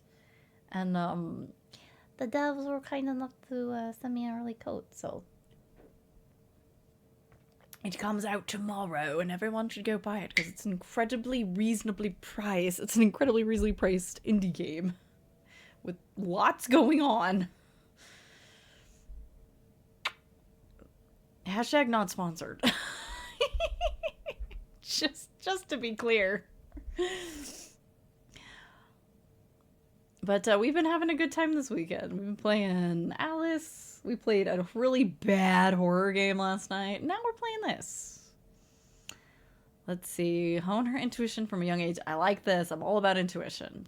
One can rarely hope to survive or thrive in tenuous situations if they haven't learned to listen to their gut. Grace, quick on her feet, quick with her hands, quick to laugh. These are the tools that have disarmed most conflicts and left Clara with enough pep and verve to want to keep moving forward. I like that too. I like it too. Intellect, bookish and whip smart since childhood, took comfort in spending long hours in pursuit of knowledge. A shield against the pressures of the world, a sword against those who sought to control her. I do like that phrasing. A sword against those who sought to control her. I do like that. Tact. Social chameleon by necessity. Clara learned to say exactly what others needed to hear. Right words can topple kings, or at least keep you unperceived for another night.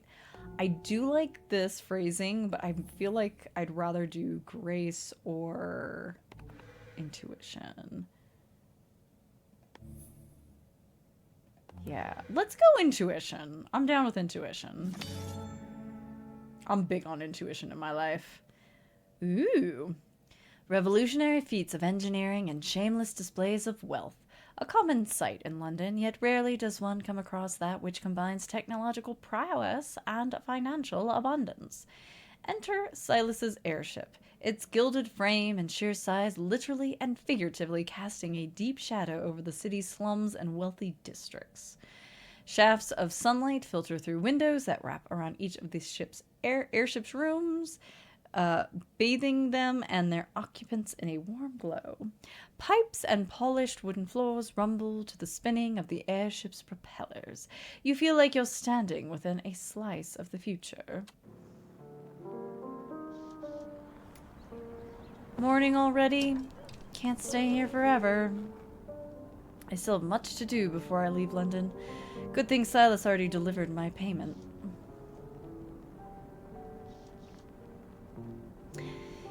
He was up before me. I wonder if he's still aboard the airship. Let's take in the atmosphere. 69% chance. Lucky number. Damn it! I gotta. Oh, that's a crit fail. Fuck.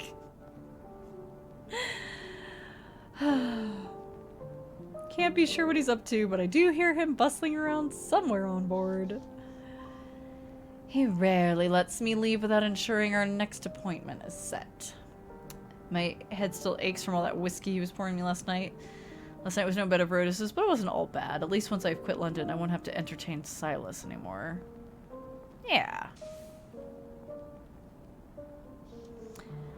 Is that you, sweet thing? Up at last, are we? Better get going. Too busy to lay abed. Another night wearing this perfume will drive me mad, but Silas always gives bigger tips when I wear his gifts. Another dreadful night, or one more day in London. I must choose the lesser evil, I suppose. Let's take the perfume. Yeah. One more night, then I can wash Silas in London off my back for good.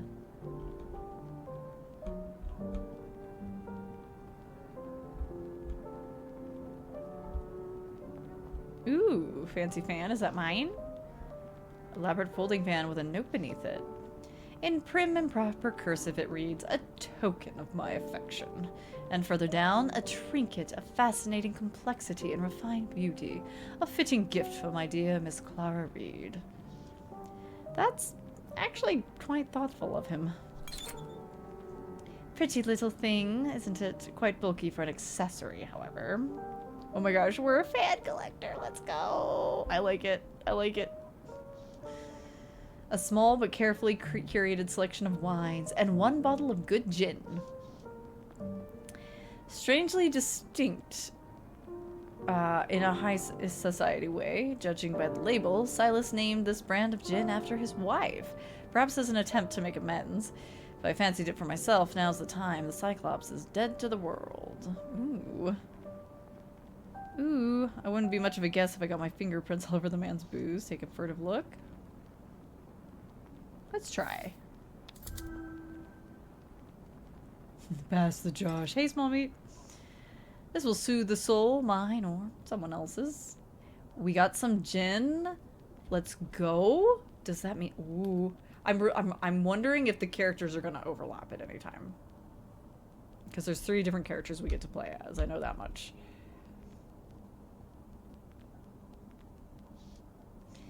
A similar fabric to the booths in the Velvet Rose with fewer stains, evidently. The cat is being funny, so he might start yelling here soon. Don't worry, guys. He's here to entertain. Terracotta. Chipped amethyst. I wonder who stole the original.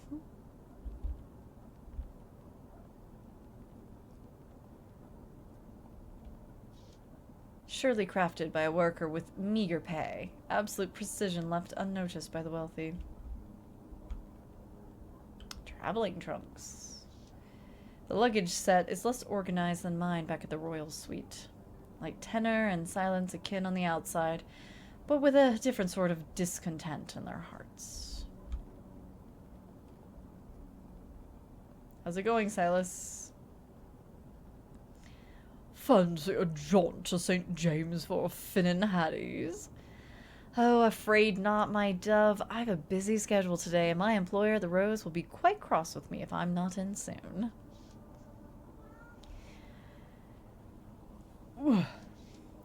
Oh, this early in the day. Zeus's beard. She runs a tight ship then. Respectable shops and taverns won't come unshuttered for ages yet, but the dollies are already breaking bread and scrubbing up for the day. No rest for the wicked, they say. As they say. So it would seem. Sleep well. When would you like to meet again? How's work coming along with the new prosthesis? Where did you ever find this fan? It's quite the piece. Let's ask about the fan. It was a nice gift. Yeah, this guy's interesting. I think he's a cyclops, and then he's got, yeah, he's like in this steampunk wheelchair. Ah, found my gift, eh? Lovely little bauble, isn't it? I know you've a bit of a collection, and I couldn't resist treating my favorite London dolly. Not too presumptuous, I hope. Not at all. I appreciate the gesture, Dove. Well, I'm sure you'll find a way to thank me when we next meet. Meet and write my sweet. Blech. When would you like to meet again? Oh, no, enough of that. It's just Silas for you, my little minx.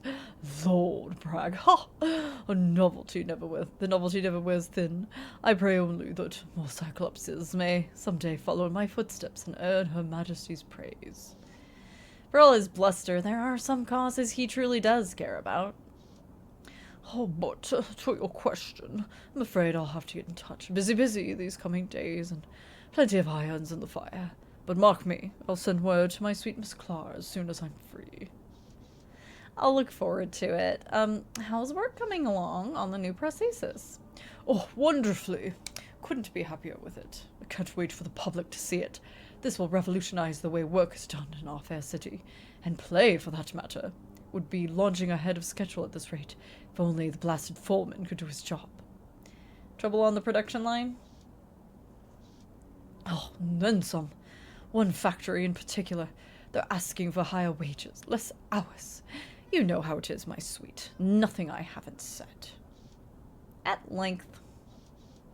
Oh, Christ above. The greed, the laziness. Do they not understand how deeply they're hurting this industry? Slowing us down. Ooh. Tact. Unlikely, but we'll try to let him know. Nope. That's a nope. They are the backbones of the industry in the end. Perhaps their contentment would increase productivity. Contentment? Why should they not be content? I swear, my sweet, I'm this close to another round of cuts. Let's see them complain about fewer hours when the alternative is none. Freeze them out. See how they'd like to lose their house. Okay, don't like Silas anymore. Does he honestly believe that any significant number of his workers could afford a house? Perhaps it's just a turn of phrase. Sleep well. Hope with you always. Nothing like waking up beside a lady as lovely as you in the buff. You flatter me, your lordship. Flattery will get you everywhere. I know the look in those eyes. Best segue into something else. Regardless of how well Silas has already paid, I do have places to be. Best be off. It was wonderful as always. Don't be a stranger, my dove. Oh, of course not, my dear. Be seeing you sooner rather than later, I think. Till then. Hey, buddy, you just came back in from outside, remember? Remember? No, he doesn't remember. That's the problem. Poor guy. Buddy, come on. No, sweet pea. Come on, come sit. If we leave him be long enough, he'll come back up here. All right. I don't know why I keep putting my hands on Wazda. I don't need it. All right. Let's head down to the wharf. Cat wants rat game. Hi, see, I was just saying you would come back up here. Hi, sweetie. Yeah, hi. Soft light breaks through the dense London fog and falls over the leafing paint of the fishmonger's stalls. This close to the sea, the smog of London is usurped by the salty bite of tidal decay. Fish bones and English waste mingle on the edge of the metropole, coating the stone walls of the quay and of the queue, and cobbles below in a thin and foaming slick. The key. Pooh! My brain, it took the two and it put them together. I'm like, it's key, right? Escape is close at hand, and the tawdry cavern, which has been your living tomb, shall be no more, fate's willing. When they search for you in the morning, they'll find little more than an empty room with its door flung wide. Just one more night of this. The cat has returned. He's sitting on the lap. Ah, the nostalgic reek of London's ports. It's a fine day by London standards, quite nearly refreshing. Almost a pity to spend it bustling about making plans for my egress. Wonder if I'll miss it. At least it saves me from a morning stroll with Silas. Dreary fog swamp city can't be left quickly enough. At least I don't gotta walk around. My musings are cut short by the hacking gasp or cough of a longshoreman somewhere off a ways, hauling his cargo for the day. Best not keep Greenstreet waiting. I will indeed miss London. Though I will indeed miss London, I suspect. Yeah, let's go. Ooh. Let's go to street level.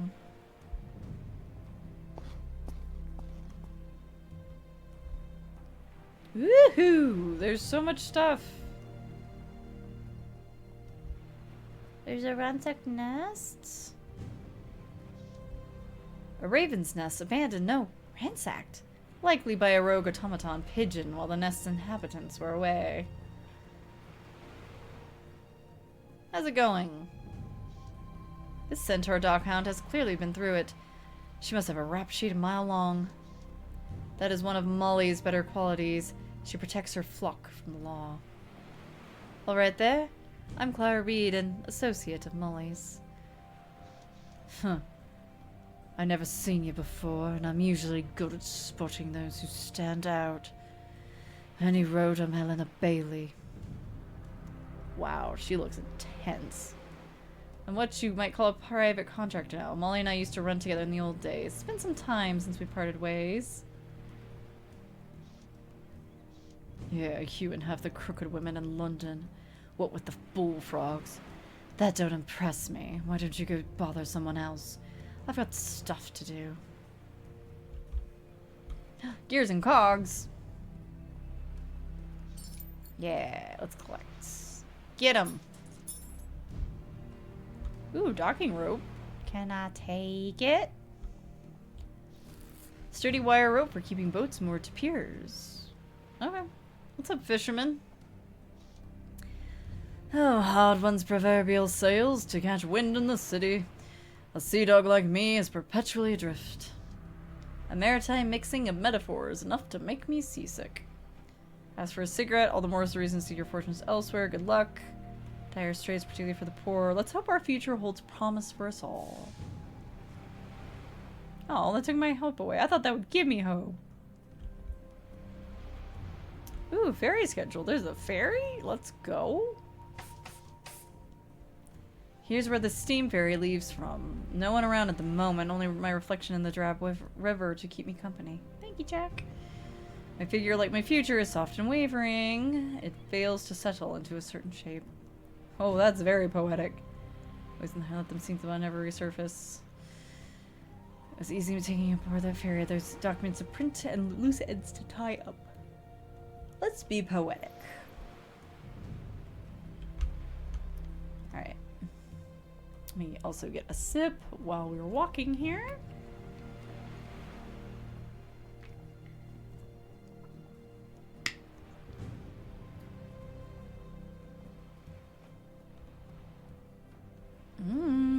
There's so much stuff here. Navy officer. Hey. Oi there. Don't stray away from me too soon. Name's Glenn Forrester, lieutenant in the Royal Navy. Critique his uniform? I don't know what he wants, so we'll humor him for now. Navy man? Well, I'm Clara Reed. It's a pleasure to be acquainted. That's right. Well, I'm retired, to be precise. But the active service took me all over the Mediterranean. If you want a sea tale, I'm your man. Sure. Let's hear it. This encounter took place upon Thrinacia, a rocky little island, barely worthy of a name, to the southwest of Sicily. I was the officer in charge of a team of 7 sent ashore to replenish our fresh water. The land is quite barren there. They must have been hard-pressed. When at last we found a streamline in the hills, we were ambushed by a cyclops. But this is more like the great monster who terrorized Odysseus and our London cyclopses, tradesmen and scientists and what have you. I've heard tell of them before, cyclopses and cyclopes, so I keep saying cyclopses, cyclopes, in remote areas, ranging far above the city-dwelling folk. This creature was wild, animalistic, meter tall, than any man or woman I'd ever seen before of their ilk. He jumped down from a high ledge, focused on us rather than our stack of water casks, upon which he broke a leg. He was a little trouble to vanquish then. Saints above, I had feared some kind of disaster. At least you didn't lose any men. What troubles me is about the ambush on Thrinacia is that from then on I've been consumed with anti-Cyclops prejudice. Bigotry runs rampant throughout London and the world, for that matter. At least he admits it. Logically, I know it's wrong to judge an entire species based on one harrowing event, so I strive to be conscious of these emotions, the better to counter them. Good, yes. We want to be not a racist. I know that feels people often leave less than me because I'm a woman. Prejudice can often get the better of us. For example, everyone takes me for a dolly. Someone who needs a male escort to defend herself. I am a dolly! I'm a woman. As a dark-skinned man in the Navy, I face this sort of travail. It was the work of many long years to achieve the rank of lieutenant, times in which I gave everything I had to my country. Poor fellow. His wooden leg is testament to that. My point is, there are great odds stacked against certain people, and one must be vigilant as one rises up, not to become caught up in tipping up the scales against the meek. I was expecting a sea tale and got so much more. Thank you for this enlightening story. I admire your resolve. It's a firm reminder that there's always a better way of looking at the world. I mean, these are both good answers. I got not what I was expecting. Thank you. Happy to share my side of things. Here's my way of saying thanks for lending me an ear. He passes me a bottle of brown liquor. We got some more gin. Thank you, Glenn. You shouldn't have. No trouble at all. I'm curious about something, Mr. Forrester. Now that you've retired, what do you do to fill the hours with? Well, I must admit the pension isn't much to write home about, so I work a couple of side jobs. Sure, a side to know about running ragged to meet ends meet. Care to expand? Sorry, Miss Reed, but I prefer to keep my business affairs private. Begging your pardon. Best not to press him. He's already grown nervous. Not to worry, Glenn. I'm not a nosy Nelly. Appreciated, Miss Reed. Take care of yourself. So, Crimson Herring Studios is the name of the devs. Crimson Herring. Crimson Herring Tavern. Shuttered to later in the day. Okay, well, I don't want to go to the square just yet. Let me explore the rest of this street. Madam, have you heard? Ladies like yourself are being targeted. For now, it's sunny, sure, but you'd better tuck in early tonight. Now what is this little puppet yammering about? His concern is genuine, despite the fact he's sliding newspapers. A bright young capitalist if I ever saw one. The name's Rob, madam, and if you might as well add the little. Most people think I'm short for Cyclops, but I'm still growing. Honest, back home in the tenements, I'll keep track of it with a yardstick taped to the wall. That's an awfully strange way to introduce yourself, even for the East End. Does it trouble you so much that you're a bit smaller than the average Cyclops? Here's hoping your business grows as well. Yeah, that's a nicer thing to say. Oh, speaking of business, care for the latest blood boiler. I also have one bulletin covering other the goings on. Only a penny. Oh, little prince, no. Was it your slang? No, I'll buy a bulletin. Yeah, have a penny. A woman of ill repute met a grisly demise in the East End last night, just days from the full moon. The sinister assailant left a body stripped of vital organs and bearing marks suggesting feral claws. St. John's Cathedral is offering a service on her behalf. Alms appreciated. See, madam, that story's not so hot off the press, it might catch your fingers on fire. Watch out! It's not fire I'm worried about. What is it you're selling? Broadsides? And choirs of sheet music, not to mention the latest on the courtesan killer. A story that could well have been written about me should Lady Luck abandon me so. You know, here's a shilling. Keep the broadside. Tell me what you know about the courtesan killer. Oh, everyone's got their own pet opinion, but I think the ladies have been killing themselves. I heard from a chap at the tavern who'd heard it from a stevedore, dock worker.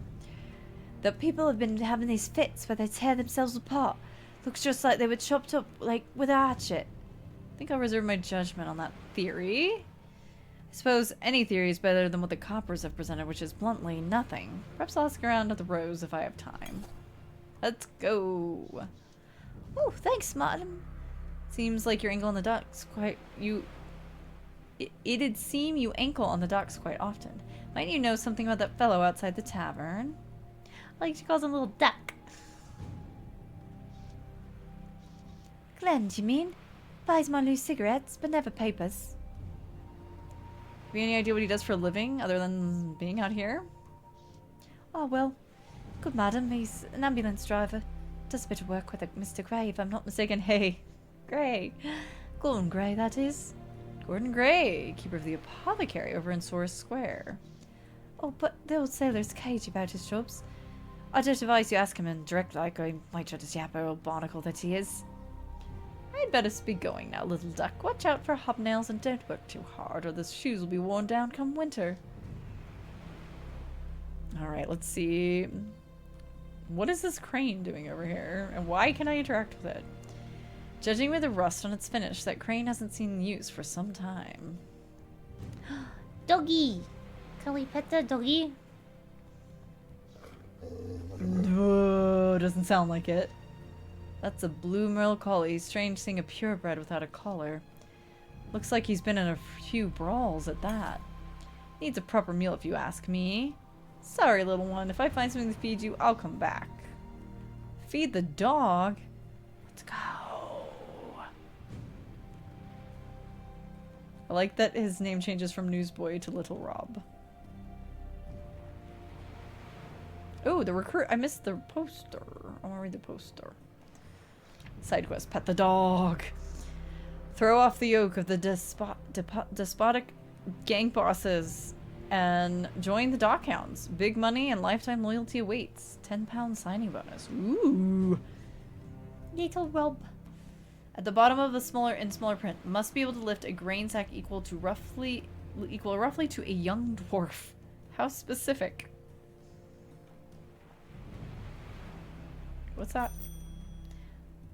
Oh! A stunning invention for its time, though a bit dated now, what with the steam-powered velocimotives I've seen along the avenues. The spokes are patinated with rust. It must not be getting much use. All the same, I'm surprised it hasn't been stolen sitting out in the open like this. Gotta run. No worries, Ketchup. Thank you much. Take care. Best not leave the wharf until I talk. Oh! Till I talk to Green Street.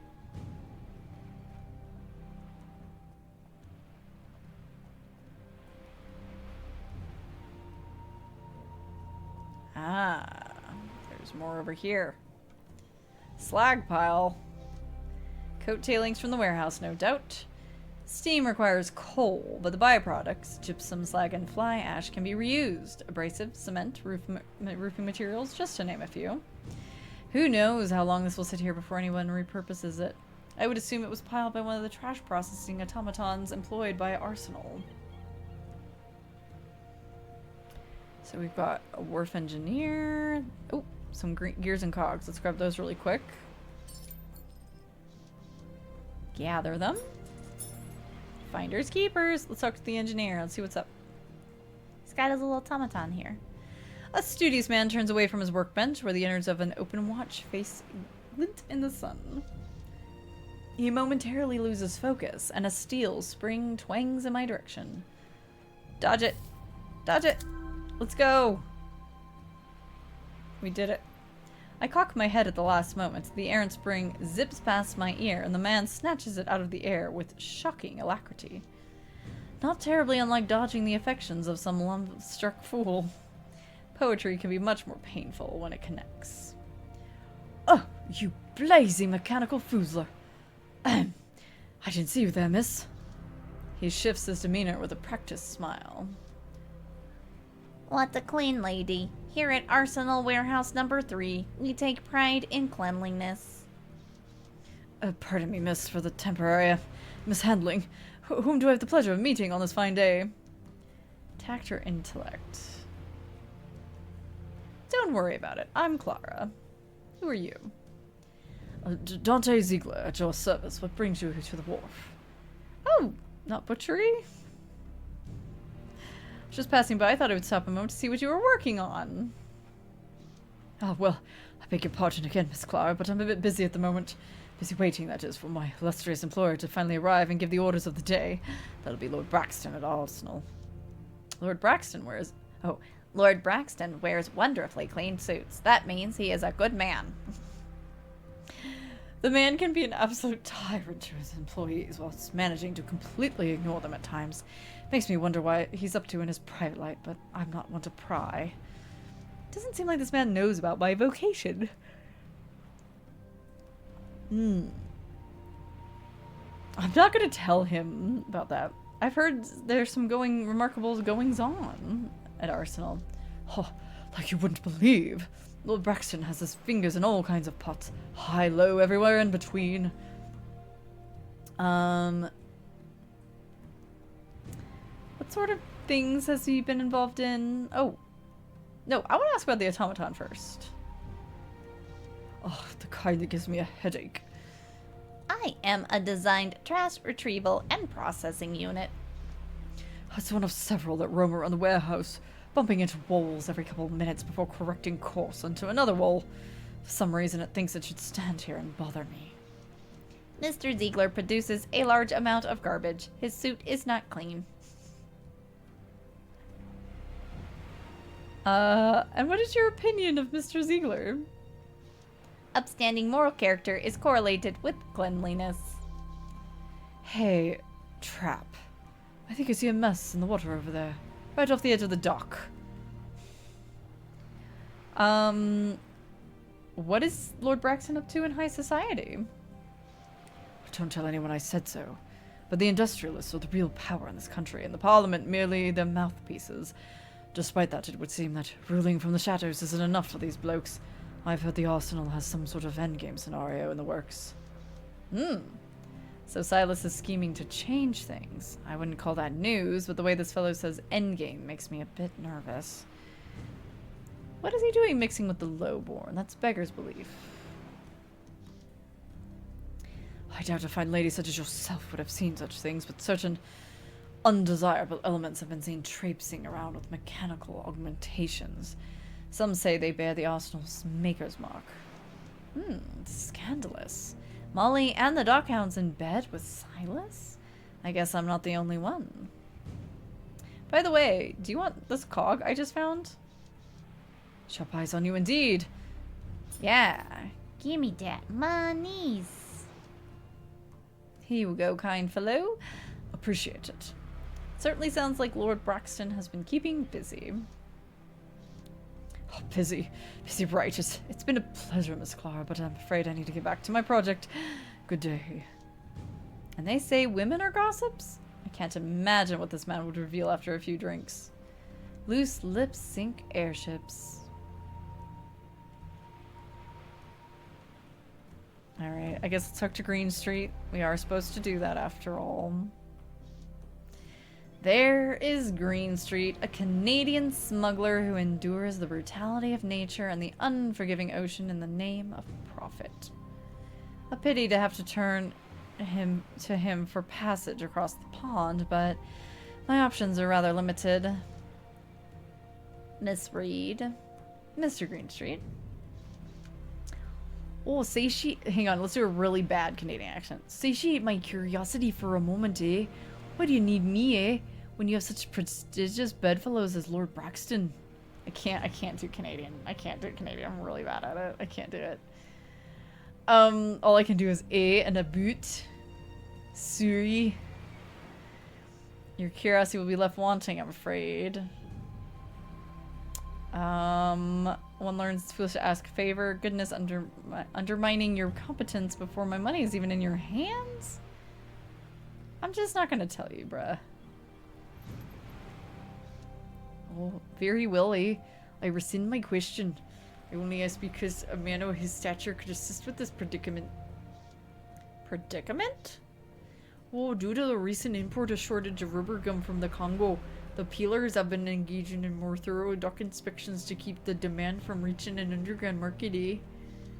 I'm just gonna add A to every line. He shoots me a look while scanning the horizon. The port's usual watchmen refuse my bribe. Either the coppers are paying him better or they're putting a fear of God in him. It's going to turn into Minnesota up here pretty quick. He grits his teeth around his pipe. The means changed our agreement on smuggling you out of here. I need a double rate by tomorrow night. It's as generous as I'm willing to get while the constables breathing down my neck. Ooh.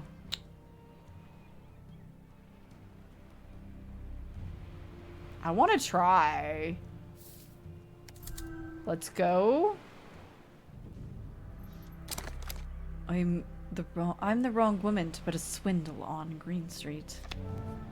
Let's go. Justice unlocked. Vengeful trait. Let's go. Green Street removes his pipe and leans back. The barest amount. Put it that way, Miss Reed. I don't want any trouble, and neither do you. I'm not gonna pick a fight on the dock. Suppose it wouldn't do to shoot you out here in the open. A wise decision. Horrors swarm to seaports like bees to a hive. Let's just do Minnesota. Let's go. A wise decision. Horrors swarm to seaports like bees to a hive, but I've yet to meet one who can steer a ship. I'm sorry. I have. I met that one, that is. Though something tells me Green Street would not appreciate tales from my travels right now. What is the premise? So, this setup is a very steampunk-ish, gothy, almost gothy, Victorian London with automatons and things walking around. And we're actually playing as multiple characters, and there seems to be multiple things going on. So, like, we just finished a chapter with the Minotaur character Atticus, who is a magician, and he is teetering on the verge of basically drinking himself to death. And this stranger shows up who's like, I mean, I could just collect the bounty on your head, but you would actually be more important. And so you're like trying to recall your past while on this like opium trip. Then now we've cut to Clara Reed, who is a prostitute, trying to get the fuck out of London, essentially. There's things going on in the background. There is a courtesan killer on the loose. There's a serial killer possibly killing courtesans. There was a fence in Atticus's section that was electrified to like keep the werewolves in. So there's lots of little things going on in this game. He's right though, I need him alive. You have two choices, eh? Bring me the money and make a clean break, or use that derringer to add to the list of crimes you're running from. You know it's impossible to get that amount of money in such a short amount of time. You're a clever woman, you'll figure something out. So this game launches tomorrow, officially, and it's going to be very reasonably priced based on their update that I saw yesterday, or maybe the day before. It's only going to be like $20.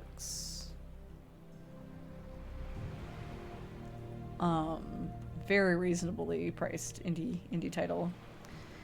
Suppose I'll have to. Chin up, Miss Reed. It's not all so dour. Lesser miracles have already happened. My contact pulled through. He takes a leather bifold wallet from his breast pocket. Go on, take a closer look. I untie the leather tassel and reveal the pleated papers. There's even an authentic-looking wax stamp. A new identity, mine for the taking. This alone costs a small fortune. Yeah, same. I need to get through Disco Elysium.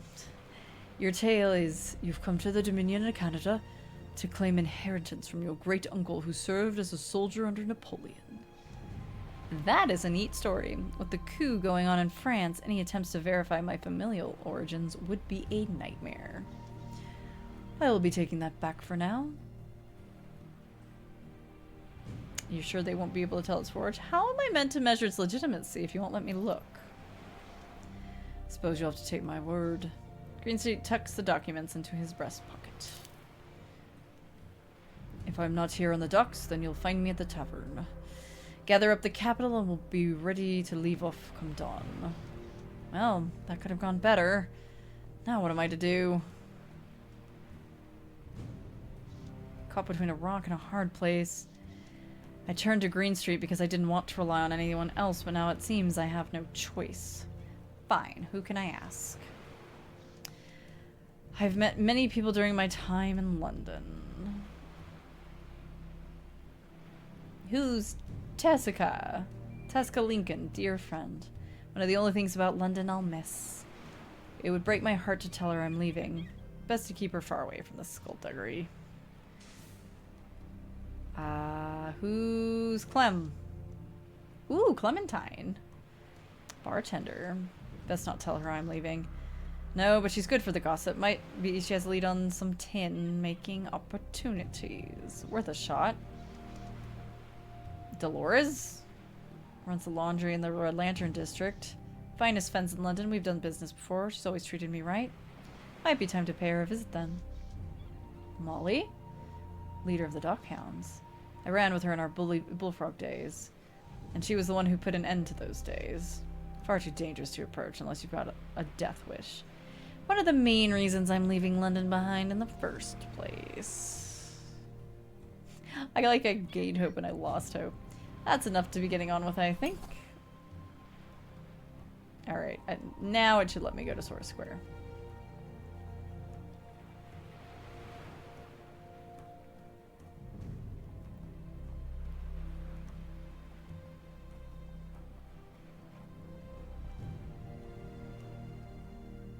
In Soris Square, the East End's crossroads of commerce and vice, the medieval cobbles still bear the weight of modern wheels and footwear. The streets, alleys, and plazas have avoided being pressed into the bilious black of macadam, gracing the lanes around Piccadilly, Kensington, and other wealthy areas. You've heard it said that due to an ongoing trademark dispute, each individual stone would need to be granted a day in court before its removal to make way for smoother pavement. Saurus' square amenities and surroundings attract people of varying moralities. Even so, the elites of London rarely cross the River Lee, and anything east of Aldgate is commonly held as out of bounds except for urgent errands.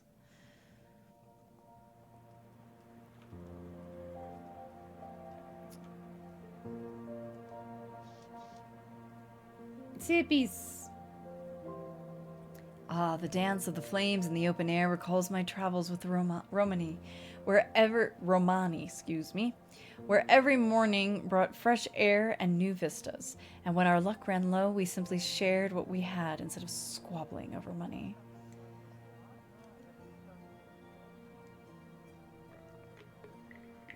Yes, it is very text-heavy. These folks aren't on a romantic adventure. They're cold and hungry. Camaraderie can only do so much. Soon, if all goes well, we'll be free of it. I'll wake every day to open countryside if I wish. Yeah. We'll be hopeful about going to Canada. Broken window. What happened here? My voice has been all over the place tonight. They keep morphing while I'm in the middle of trying to do one. A lightning bolt fracture runs down this otherwise remarkably clean window. I'm going to follow my intuition. Whatever's on the ground here would only turn my stomach. I need to keep my head clear. Yeah, that doesn't seem like... Maybe we shouldn't inspect that. Stew bomb. Sadly, there are a lot of vagrants in this end of London. If I ever met this fellow, I can't recall his name. Oh, good day to you, sir, madam. And who might you be? Call me Clara Reed. Why the woe-begone look? Is something wrong? Well, yeah, something is wrong. Since you asked, I'm awful dry, my lady. Perch something fierce. The name's Poe Pickett, by the way. I was like, is this Poe? It's his face. Don't suppose you could help a man who's down on his luck?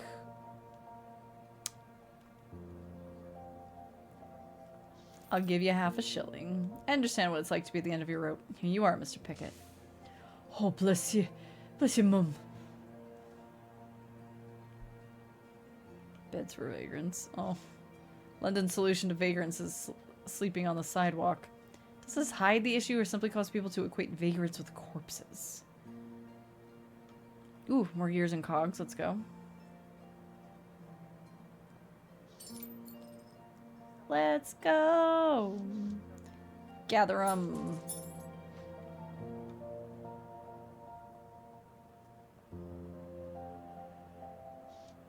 Best give that barrel a wide berth. I can smell it from here. Oh dear. Alright, what's happening over here?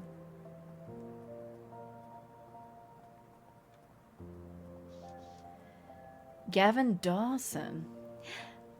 Gavin Dawson, at your service. Any of my choice cuts catching your eye? Purchase meat. Yes! A proper choice. You know where to find me if you ever get peckish again. Yo, yo, yo. Dog. Can't feed dog. Feed dog. I was about to be like, no, why would I buy meat? Oh, wait. Can we use the cook fire to cook the meat? Are we allowed?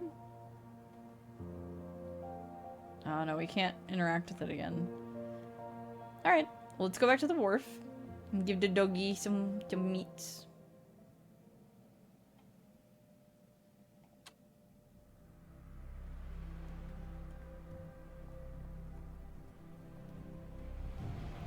Let's give the doggy the meatses.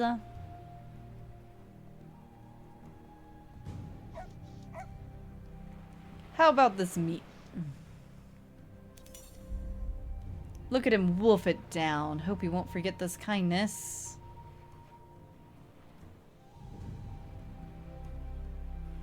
Can I pet the doggy? He let me pet him. You can pet the dog. You can pet the dog. That's the sweet spot. We got an achievement for petting the dog. That's the sweet spot right behind the ears. No. Oh, take care. Bye, puppy.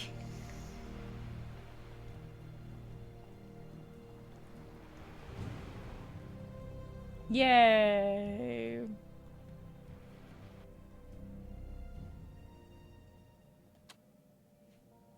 Okay. All right, before we go to Pavel's Pinfold, let's 10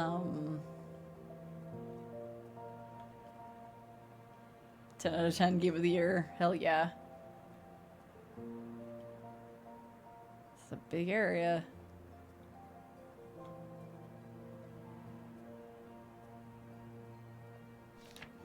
A poster encouraging werewolves to report to the containment zone from the day before the full moon until the day after.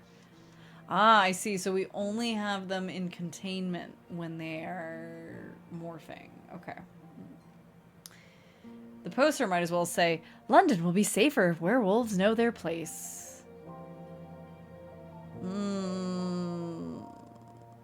I choose to face the grim reality. Full moon daytime, those people hardly escape prejudice. Yeah.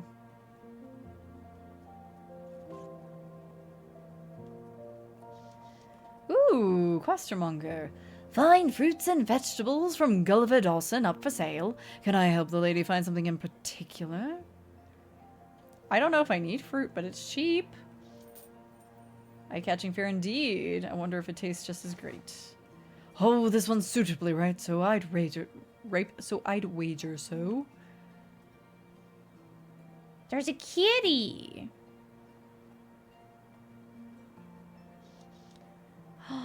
It's a black cat. The cat approaches me with caution, unsure of what I have to offer. Hello.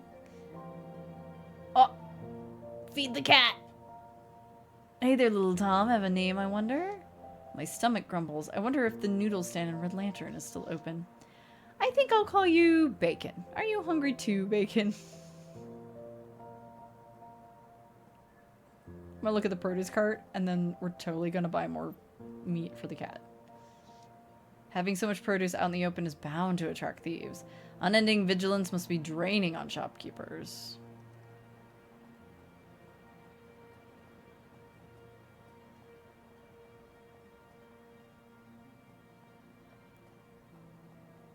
I'm suddenly gonna have like no money in my pockets because I'm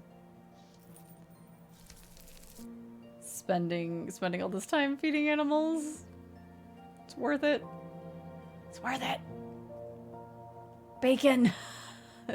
Bacon. Bacon greets me, running the length of his back across my leg. Good boy. Oh, he didn't want any. Oh. But it said, oh, maybe he wants fish. Maybe he wants fish. Is there a fishmonger around, I wonder? This message is about as subtle as a giant hammer. Human beings are being replaced by machines to the profit of the ruling class. And to the detriment of everyone else. It's over here. Storm drain. What's that about? Can I feed the dog again since I bought meat? Suppose that things people drop in the sewers by accident will eventually find their way here. Ooh, might even be something of moderate value. We'll try. Critical success. Trust a stray cat to be needlessly picky. Ooh, hey there. That's about 2 shillings. Look at that. Look at that. Look at that. We got a bunch more money. Okay. So then I'm thinking Kitty probably wants fish. Ooh, gears and cogs. Let's go. So maybe we should go back to the wharf again. Gather 'em. Yeah, I see stuff. I know I can go up there too, but before I get any further from the wharf.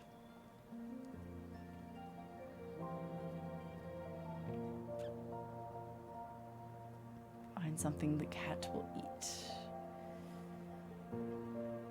If he isn't gonna eat meat from the butcher, then I'm gonna say it's gonna be fish. I have some fruit too now. That I could give somebody if they needed it. Okay. We're also gonna go say hi to the dog again, just in case it lets me give it to him. No sense in just walking around with meat in my pocket.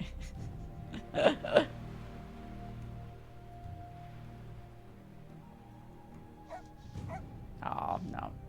Can't give him any more food. Okay. There was a fisherman over here.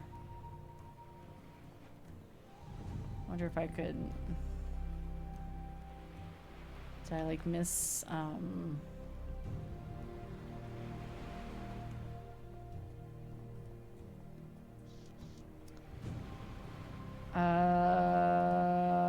what do you know about Glenn? Aye, that's Glenn Forster, washed up from the Navy, best as I can tell. Likes telling stories, but it's old Tommy Rod if you ask me. Timothy Argawal. Clara Reed. Aside from Dockhound Helena Bailey, it's not every day we see a lady on the wharf. No. What about Helena? Take meat from random lady's pocket if she offered it to me. Could be worse. Her the Dockhounds with a steel jaw implanted. At least Helena's never started trouble with me directly. Any road so close to the tavern, we must abide by the hounds. We can try to pay him a compliment? Nope. You have a rather smart look, as if you know the dockside activity from every angle. Boy. You calling me stupid? Better lay off it for now. Perhaps he'll give me another chance later on. What's up, Felipe? Felipe Serrano, a regular at the Rose. Wiry young Spaniard gazes wistfully across the canal. Sorry, I walked right by you earlier, buddy. Like most seamen, he carries an esoteric reverence for superstitions, but holds a singular enthusiasm for the unknown that rolls along with the tides. Hark to that. He's in the middle of a song. It's a lovely tune that I recognize from somewhere, but I cannot place. You look smart. You calling me stupid? Well, I am now.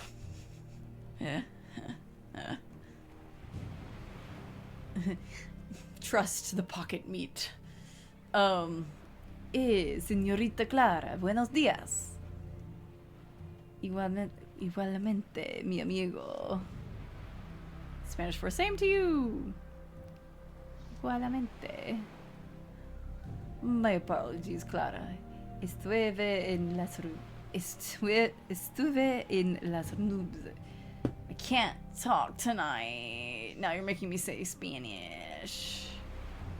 Ah, so if we had intellect, we could actually just speak Spanish to him. Interesting. Head in the clouds indeed. What were you singing? I was singing. Oh, I had no idea. Your baritone could use some work? Hee hee hee hee hee hee hee. I tilt my head a little so he knows that I'm joshing him. Ay, quizás. It is a song from Violetta. A troupe was touring in Spain during my last visit home. Just like the title of the aria alone spoke to me. De mie volenti spiriti. It perfectly describes how full my heart feels. Don't know it. What is the opera? Ah, well, you are missing out, Señorita Clara. Porque muy hermosa. And he's talking about how full his heart is? Dear me. Who might he have taken up with? I've noticed that you hang out with the whores a lot. Who do you like is basically the intellect. Who is she, might I ask? Oh, I fear the devil will yank the rug out from under me if I tell you who. I have rarely been so lucky in love. Oh. I'm not gonna bring him down. I don't know what's going on. She reciprocates? See, because at first she took my money, but last night she did not.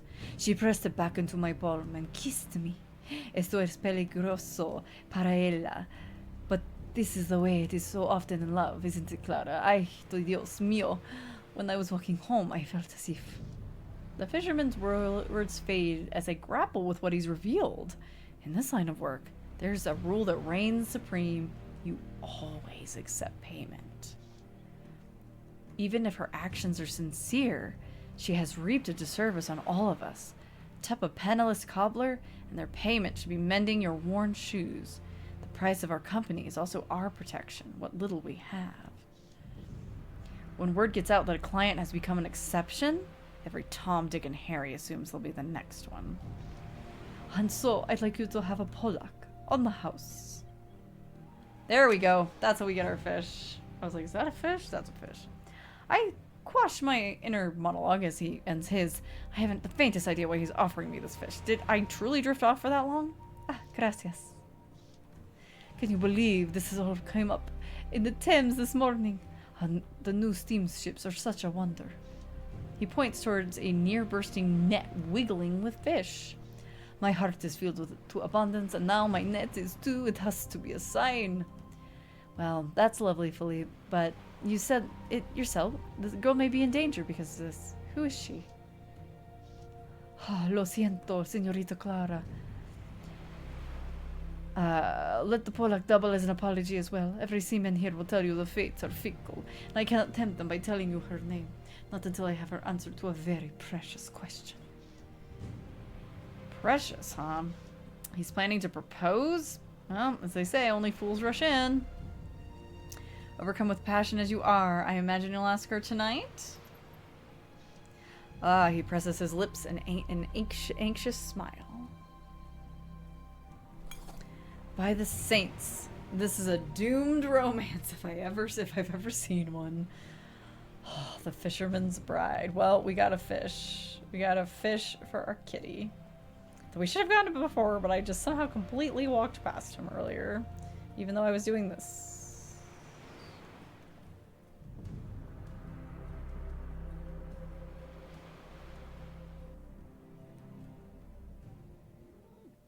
Oh. Lacewing just cannot settle down tonight. He cannot settle down. Nope. Where are you going, girlie? We gotta go feed Bacon. We gotta go feed Bacon some fish.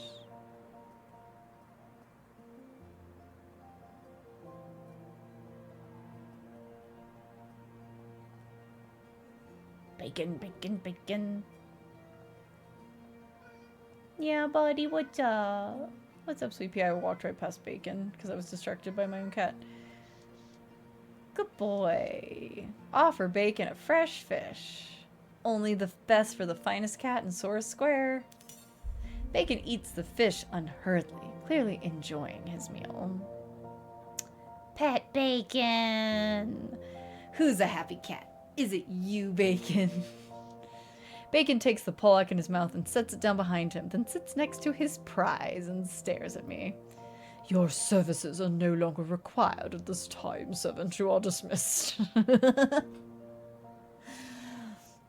Hi, Bacon. Can I pet you? Who's a handsome little fellow? Bacon purrs with his eyes closed. You are. Just as I'm about to leave, Bacon emits a high-pitched meow as though he were trying to get my attention. Then, as I watch, he runs off down an alleyway. I wonder where he's off to. Follow that Bacon!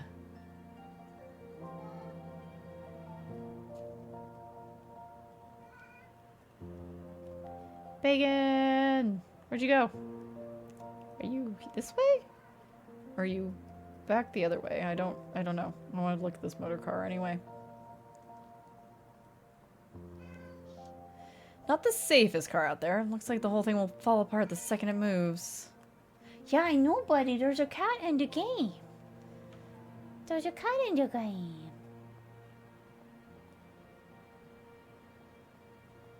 Ooh, fancy carriage. Ooh, animals. Pet broker. Horse-drawn carriages are being slowly phased out, but they're still more reliable than the new steam-powered cars. Oh my gosh.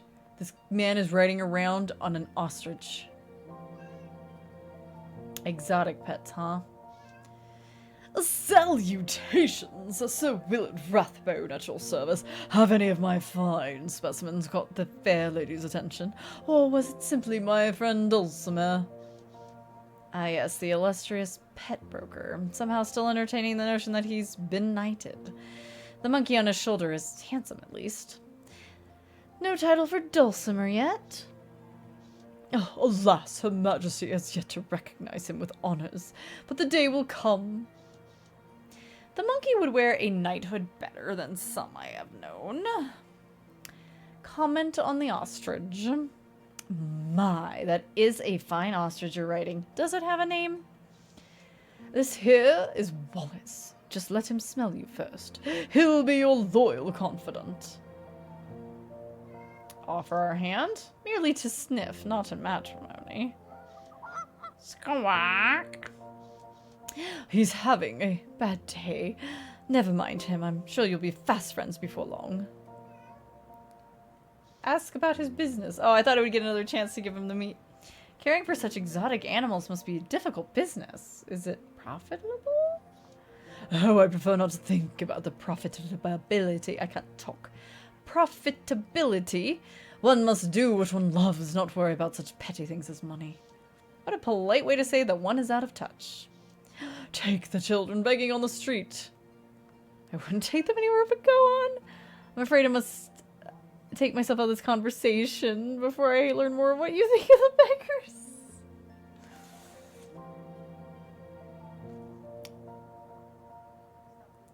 Yeah, keep talking. Exactly. There they are, spending all their time begging for alms. Utter lack of character.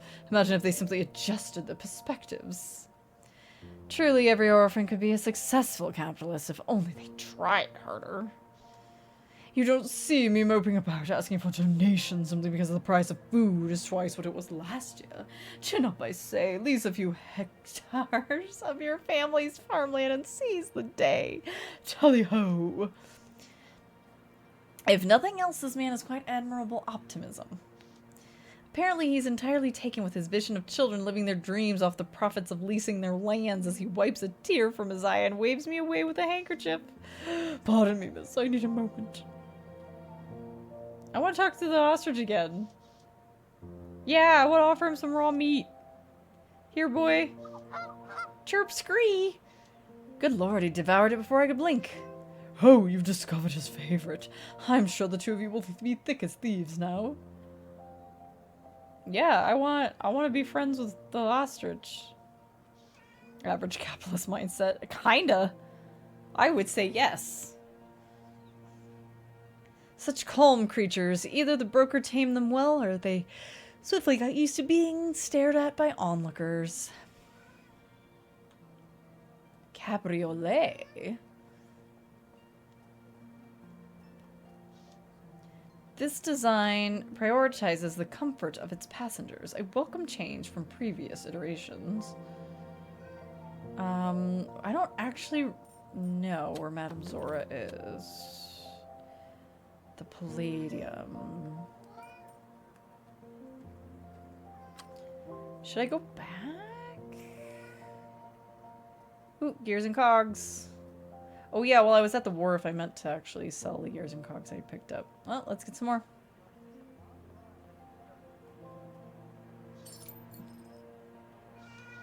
Gimme.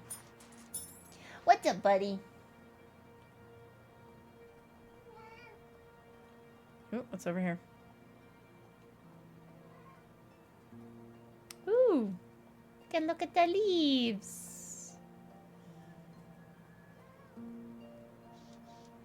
a drift of leaves swept into a neat pile by the breeze.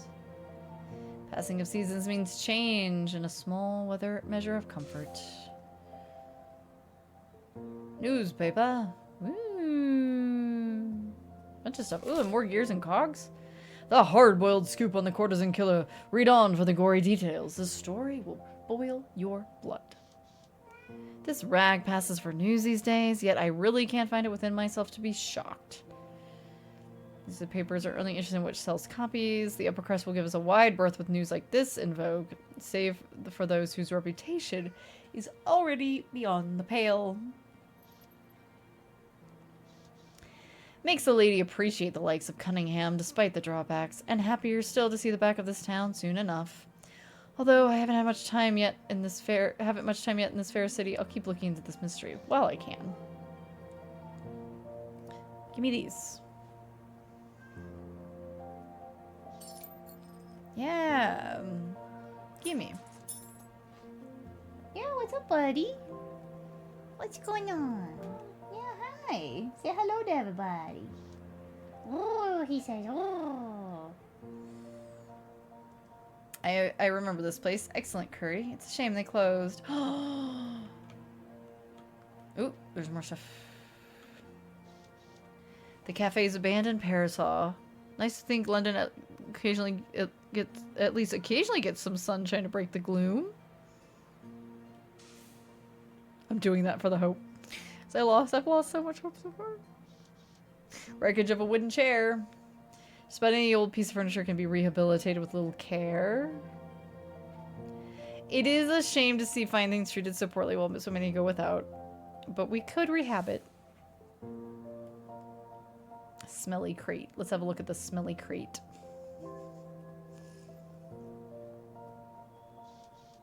A dropped crate of china, likely intended for the restaurant, accompanied by nose-pinching stench. Investigate? Oh no, not a dead animal. Well. What, buddy? Sweet pea? What is it? What is it, sweet pea? Do you want to go see Bacon again? I don't know where he ran off to. Ooh, preacher man. Hello. I can talk to you. Blessings upon you, dear soul. I'm Eli McBride, here to heed the Lord's word. Better things to do than preach to someone of my stature, Father. I believe that's what the good book is for. No offense intended, Father. Wait. Can you talk to him again? Change of heart. Just wanted to say hello. I'm good. Okay, that's the overground station. We need to find where the kitty went. The apothecary.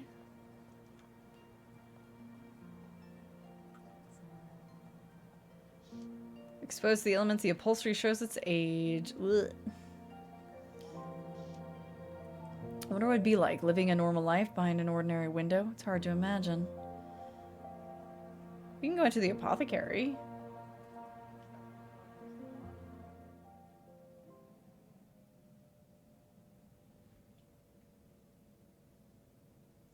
To passerby, the apothecary looks like a simple shop that proudly advertises its purpose, right down to the lengthy name posted above the door. Gray's Apothecary, therapeutic medicines, patents and tonics. But once inside, you realize the exterior of facade was only a veil for an abundance of eccentric wares. Tonics, at-home medical devices, and all sorts of oddments. Cat, what are you doing over there?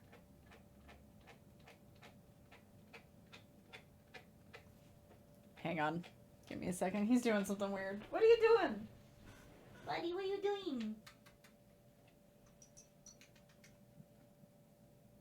What you doing? What are you doing?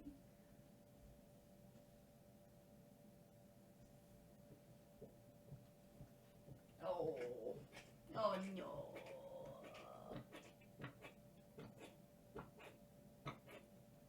Uh-oh. His tummy. He having tummy troubles. Hi, honey. Hi, sweet pea. Do you want to go get some water? Want to go get some water, baby? Poor thing. Want to go get some water? Come on. Let's go get some water. That'll make you feel better. Poor thing. Had a little tummy trouble. He couldn't spit up whatever it was. my god, Isha, what the fuck? Sneak it past. No, what? What are you doing? The fuck are you doing? Thank you. Thank you. Tell me troubles as I'm going into the apothecary. Thank you. That's very generous of you.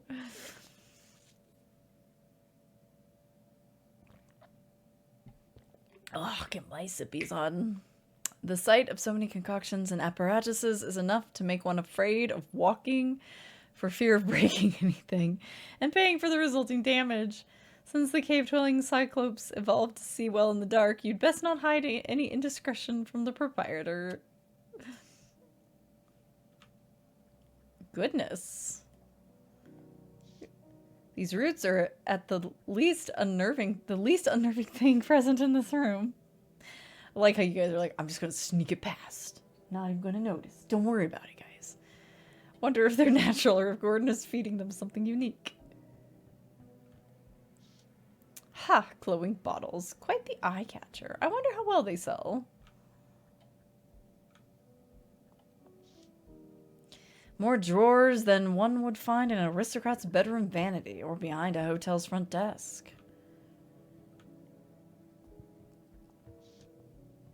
Gordon Gray is one of the slimiest men I've ever seen. And I've seen a few. It's a good thing I haven't had any business in his shop.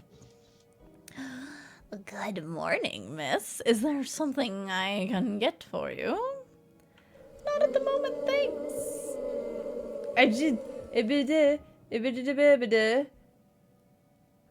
Someone gave $15.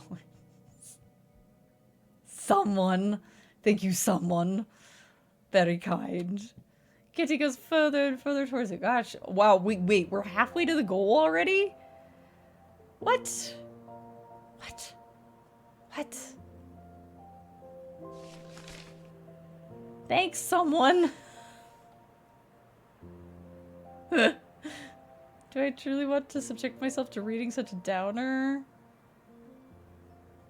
No, not really. We're content, though. We're not, so we could be worse off. Bladed Dockhound. Hello? Dockhound, always hard to tell if they're on the job or simply loitering. It's usually the same thing. This is me, I just can't be arsed to make an account. Thank you, Dee Dee. Thank you. For my pshaw. No failure there. Let's see here. Dockhead in the Wild. We're sisters of a sort, you know. I'm Clara. I used to run with the bullfrogs. You know, I'm not really trying to impress this guy. Molly's got you standing watch, I take it. Oh, I'm more than capable. I'm Olivia Lynn. Molly's got me working on Molly's business, which is none of yours, so get out of my face.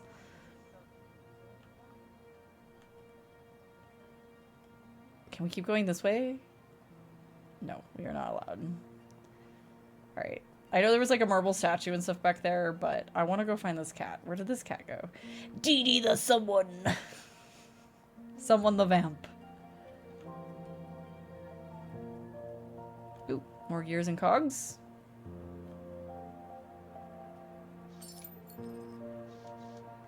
Let's get 'em.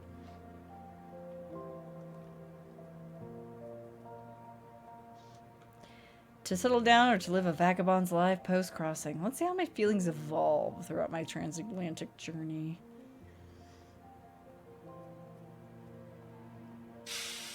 Ooh, one thing I won't miss about London is the constant state of decay.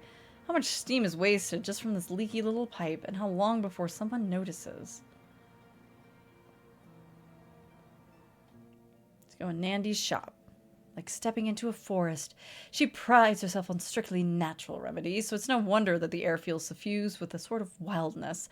There are insects whose powdered bodies can cure a common cold, herbal preparations of every sort and substance, and even the body of a gremlin floating in a jar. The latter would give you pause if you didn't know the truth, that the creature had possessed the basement. and was attempting to spread its claim. So Nandi did the needful, and here the demon remains as a fair warning to any other invaders. My brain immediately associates Vamp with that one bit from Metal Gear Solid 2. I mean, Vamp's cool. Vamp's alright. An especially gifted healer when it comes to rare maladies. Nandi keeps a library of unusual treatments and the most comprehensive collection of tinctures in all of London. She awaits her customers from behind a walnut desk, upon which lies a pot of incense, scattering of bird bones, and other arcane desiderata. It's getting late. While some of the less open-minded citizens of the Big Smoke can get the willies around Nandi, you know she means no harm.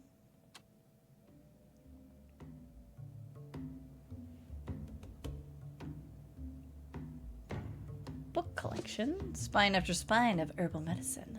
Nandi must be a fountain of knowledge. Although there are too many in London who fear her remedies. Let's look at this cauldron. Bleach white bones of various lengths and densities fill the cauldron. She really ought to add a few toads around the room to assist in the aesthetic. Oh, withered gremlin. No, look at it, poor guy. Look at him. Here's the pest who tried to invade Nandi's basement, preserved forever as a warning against any and all of her enemies. Ooh, skull collection. Assorted skulls of several shapes and sizes, yet not a single creature is easily recognizable. Haven't got much use for animalian skeletal structures. It's always a treat to visit Nandi Mabasso in her shop, and I often learn something new from my troubles.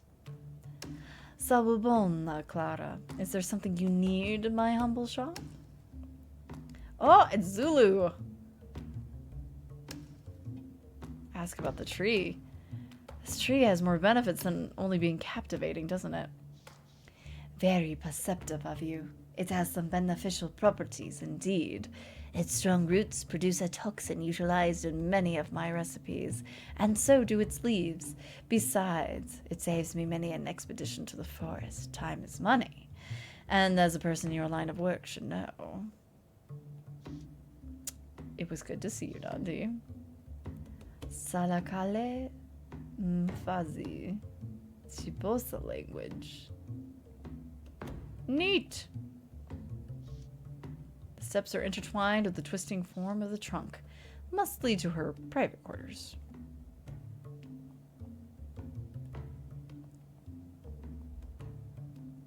I keep being like, I'm trying to get back to the cat, but also exploring. Exploring.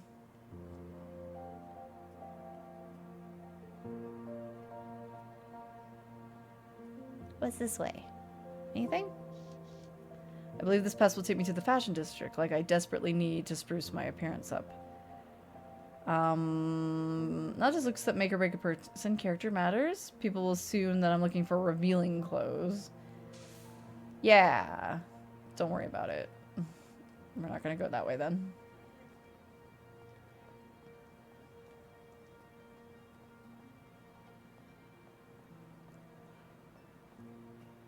Let's see if we can find that cat. Where did they go? Bacon. Bacon. Where'd you go? People are just watching this this courtesan walk down the streets yelling bacon. Bacon.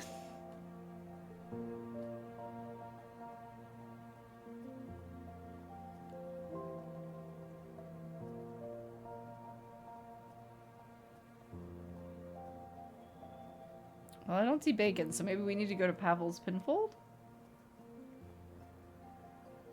This is the direction they ran. Follow 10-foot alley, a skinny passage with brick walls, and find yourself in a recessed enclosure where London's rodents are tenderly cared for rather than swiftly taken care of. Canvases sag on loose ropes above your head, and lanterns flicker dimly in the murk. Among the rustling and skittering of tiny feet and claws, Pavel Gerard, proprietor, stands at the ready. The floor is made of broken paving stones and pieces cast away from larger projects. Akin to his charges, Pavel is a scavenger at heart. The rats come in every size and receive all manner of treats for when they behave. Displayed most prominently are his mischief of fancy rats, but Pavel trades in garden variety rodents too. Exotic snake owners often pay him a visit. It's a wonder the squeaking and scratching haven't driven Pavel mad, but the truth of his sanity depends on who you're asking. Oh my gosh, it's the Rat Man!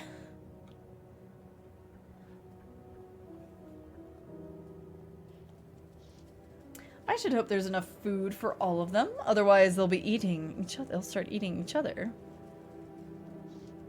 The good thing with self-employment is keeping all the profit, as small as it might be. Good day. Not too often I have a proper lady at the pinfold, but of course it does happen. Now then, what can I call my lady? Claire Reed, pleasure to make your acquaintance. Oh, pleasure's all mine, I assure you. Oh, wait till Pavel Gerard's rats quit skittering so you may take your exact pit.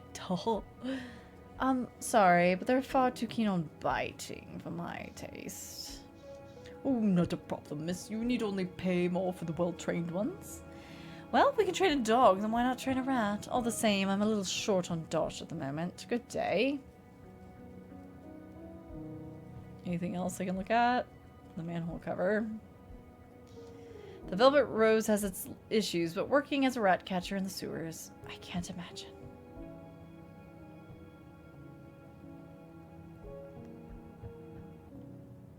I guess I could have come to, like, buy a rat from him for the cat as well? Maybe? Yeah, I'm wondering where Kitty went. Okay, while I'm by the wharf, though, let's sell some of these cogs. Before I get further away.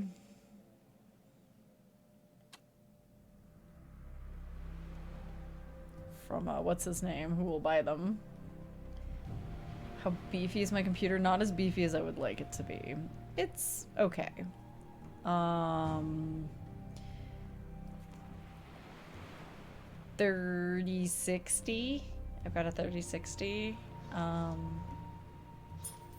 Thank you. For the GPU. And then, oh god. I have an i7, I believe.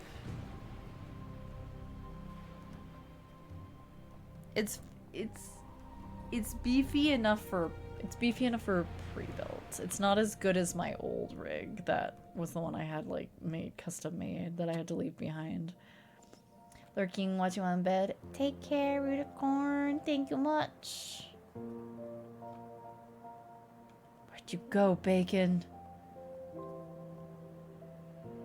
Bacon, where'd you go? You went running off. Where'd you go? One day we'll build back to that rig. Yeah, maybe one day. Or, you know, you never know. I need to bother the person who has it, because they technically haven't paid me for it. And I wasn't making a big deal out of it, because it was a lot of money. Yeah, I could use that bill money. I could use that bill money, or when I go,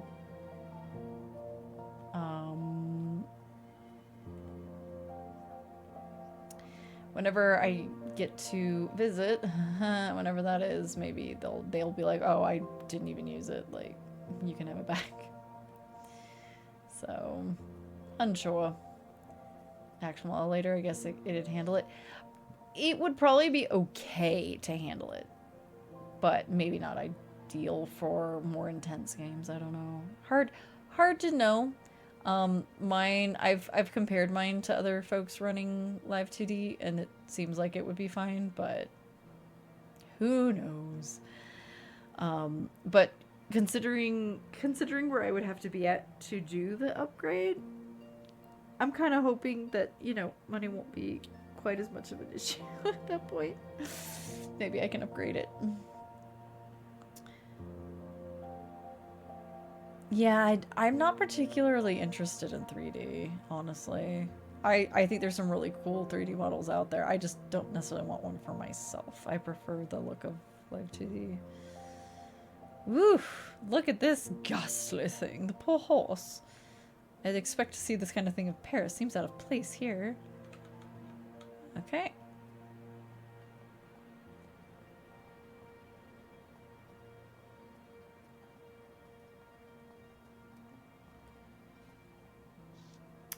I bet that unlike Green Street, those people didn't ask that woman to pay a fortune before receiving a helping hand.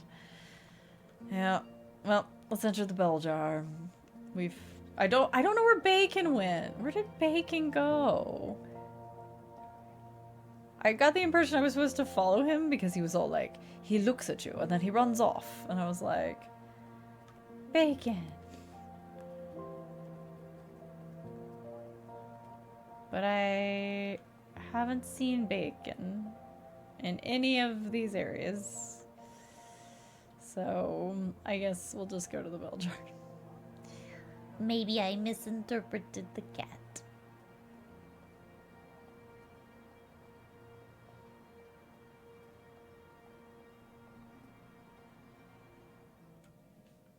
On the outside, the Bell Jar Hotel looks like the rest of the grimy Sora Square, but once you step inside, you might not believe the splendor.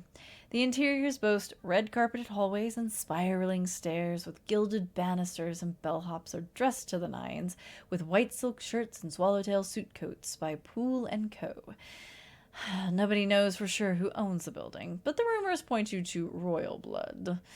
In contrast to the East End city streets, the Bell Jar's accommodations are noticeably upscale. Like the oblong vessel it was named after, the hotel offers a vacuum of discretion for high society individuals seeking a plush locale away from Soho or Kensington, where they might be otherwise recognized.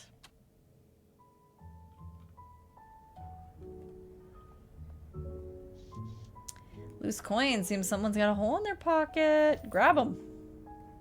I'll take that.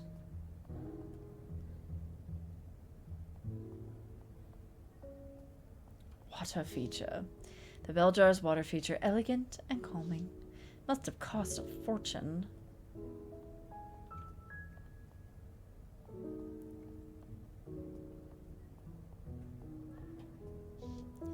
This is genuine Persian, if I'm not mistaken.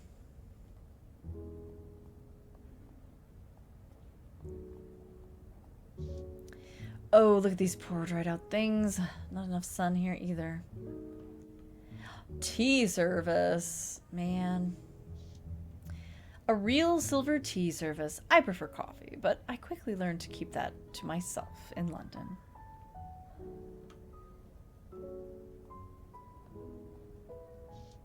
The names of the guest book are undeniable proof of a hotel's preeminence. Lord Tennyson, and I missed him. Rotten luck. Miss Reed, how lovely to see you. It feels like we haven't talked in ages. Sori and I became fast friends as soon as I moved into the bell jar. Indeed, my days seem to be consumed with flitting from one place to another and back again. I'm going to need steam-powered feet at some point. Thank you, Jack. Have a good night. Haha, are you still planning on leaving London? I am always sad when clients of the better sort leave for greener pastures. Not sure, it's proving to be a thorny issue and expensive. Apparently we're originally from America, according to that dialogue.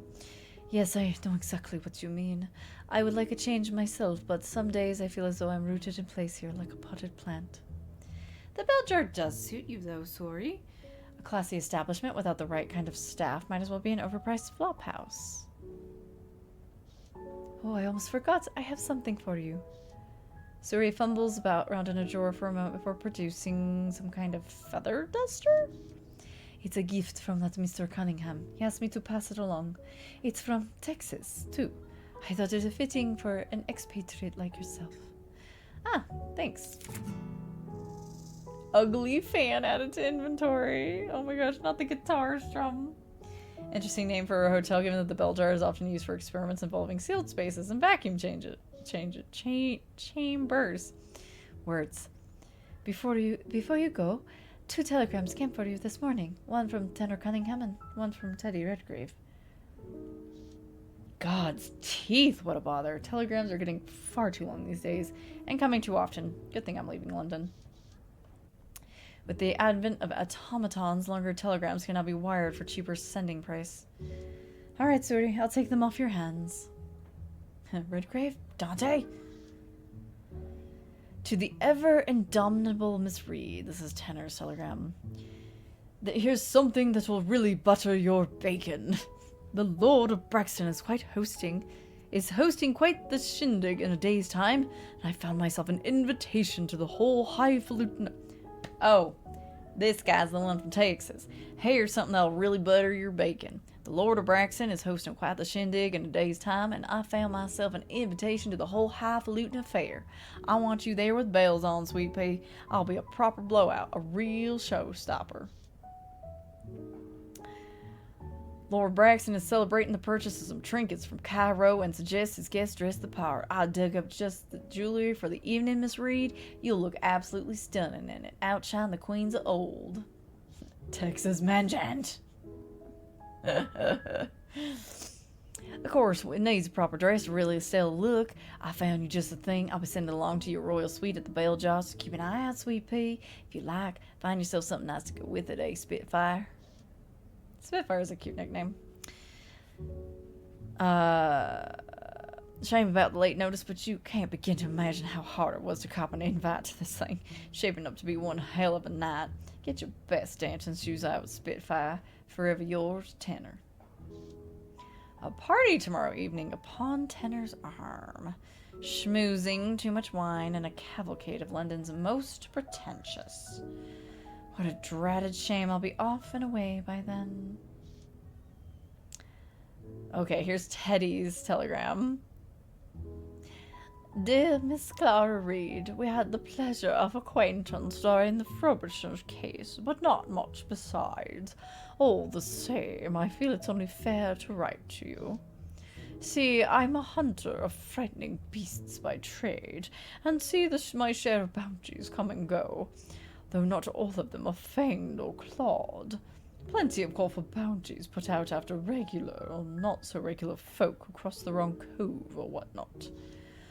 I'm not really usually apt to get involved, but it seems only fair to do you a good turn after you pulled my own fat from the fire during that business with the slug. Slug? Ah, a Celtic monster. You've got a bounty on your head, Miss Reed. Uh-oh.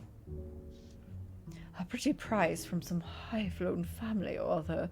Something about an unfortunate turn in America and the untimely death of one Gilbert Lancaster. As I said, it only seemed fair to give you a running start from whatever ails you, if little more. Least I could do, I figure. Best of luck, Theodore Redgrave. P.S. Otto says hello.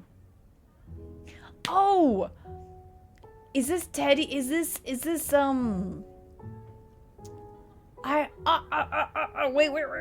wait. I was thinking this was just like some new character, but is this Theodore the dwarf? Yeah, Otto, the fucking automaton. I was giving him the snooty voice when really the whole time I should have been like, a pretty praise from some high-flown family or another. Something about an unfortunate turn in America. Why did that take me so long to pick up on? My brain. The family Lancaster. Can't say I'm altogether surprised. Yet another reason to leave London behind me. Thanks, Suri. Better be on my way now. Shall we have a chat later? Oh yes, I should return to my duties as well. But let me know before you leave town so I can properly wish you well. Hotel's key rack. Quite useful way to determine who's in and who's out without asking.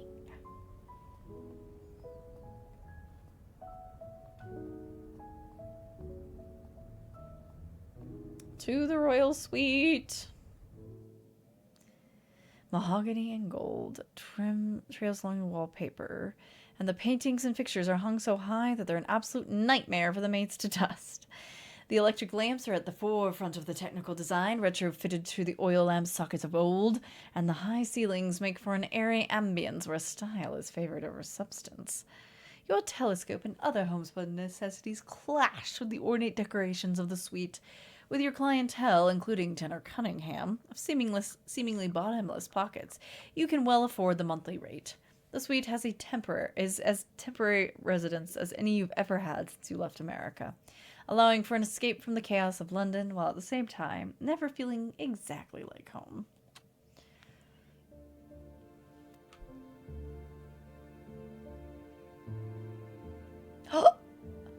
Bacon! You were here the whole time? The black cat from Sora's Square lounges about in your suite as though he's always been here. Bacon, how'd you find your way in here? Getting cat hair off the furniture is gonna be a nightmare. I have a cat now. Look at his cute little face. I am not removing this cat. Pet them.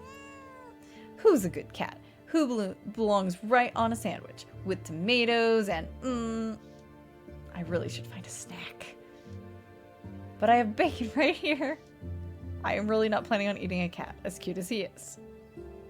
Kitty, here's Bacon, as handsome as always. Ah. I must say, he livens up the place, even if he gets fur all over. Oh. I love you, Bacon.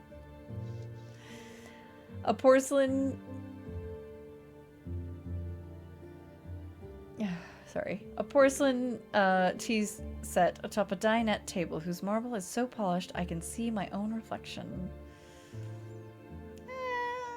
Maybe we can make some tea.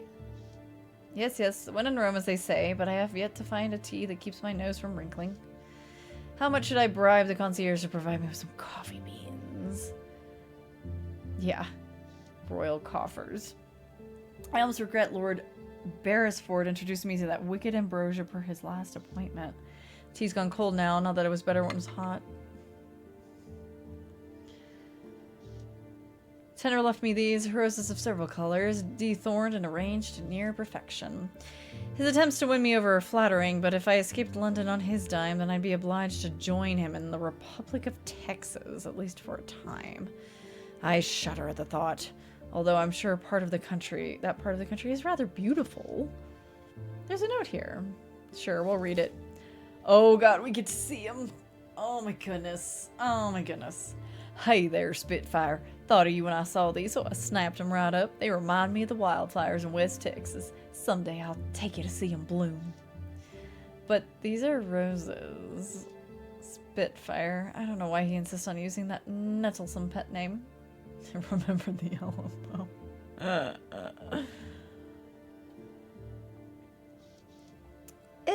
If a little garish, there's something about the scroll work on the gilded feet that hits the luxury nail on the head. Yeah, let's chill. Let's chill. It's the one place my mind is my own. I feel weightless, like a raindrop in free fall. Yeah, there's stuff over here I haven't looked at yet. This mirror is intricate gold inlays would make any maid dusting it want to expire. That said, the low table is perfect for preparing for a night out or a day about London. Let's look at ourselves.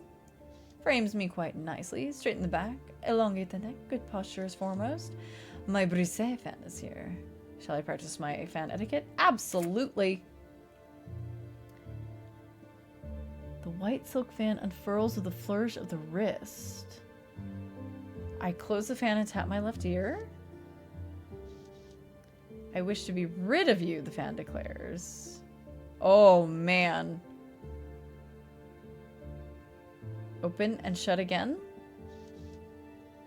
Bastard, the fan curses.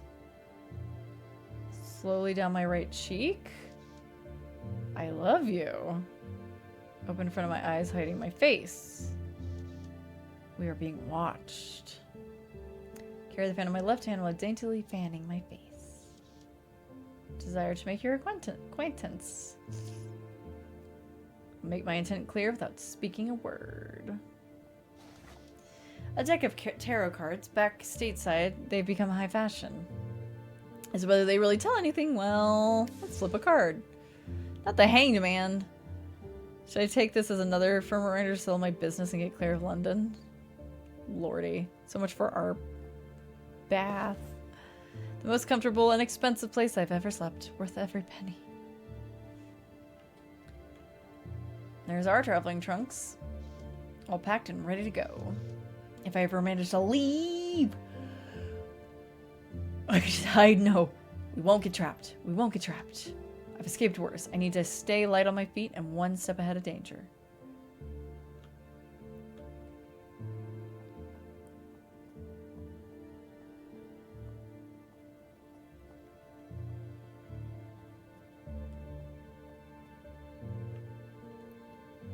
What's this writing bowl? State-of-the-art Mealing Hansen writing ball. Shall I write a practice letter? Oh my god. To Her Royal Majesty Queen Victoria. Quality of food on passenger locomotives is a very low quality. It should be prosecuted to the fullest extent of the law, and I believe that you may be responsible. I have to. I'm truly honored by your efforts and hope to follow your example. Honestly, where do you get the nerve? Don't cite it. Better not put my name on something I don't intend to send. A well-loved telescope aims a glossy lens to the heavens. Astronomy suits you as your humble hobby. Perhaps to turn the scope to the buildings below. What knowledge could I learn from those who think no one is watching? I will absolutely do so. But I'm not allowed to. We'll take the intellect on that one. Just practicing my royal hate mail, you know. Okay. Well, we've done everything. Bacon? You're the best.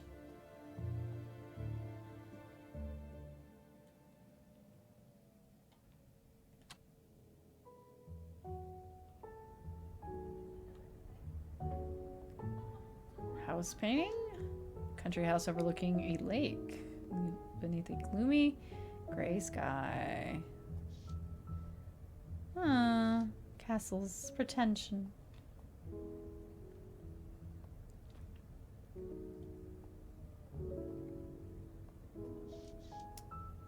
Just passing by.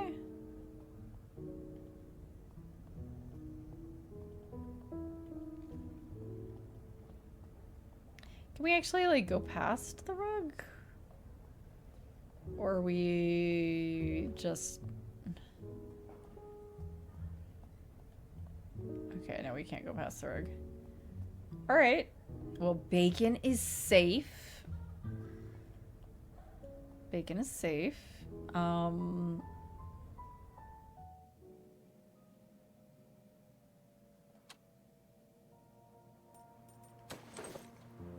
we have so much stuff. Wow, we have like 6 pounds on us. Yeah. Red Lantern Lane. Velvet Rose and Palladium.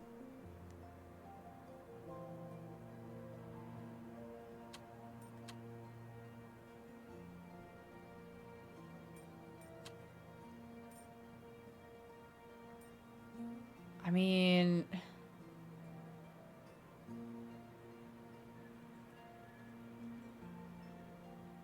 Some of the celiac testing the new diet limits.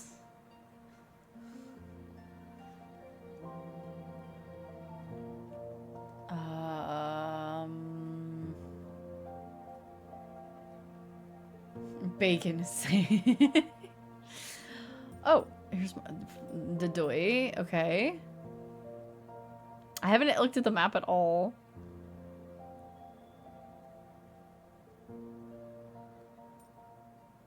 Curiosity shop. Okay, we need to go here for the Velvet Rose and Palladium.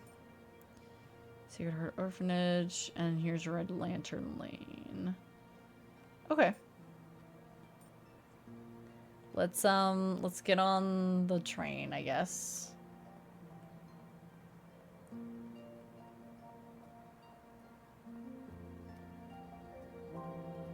I want to go on the Palladium.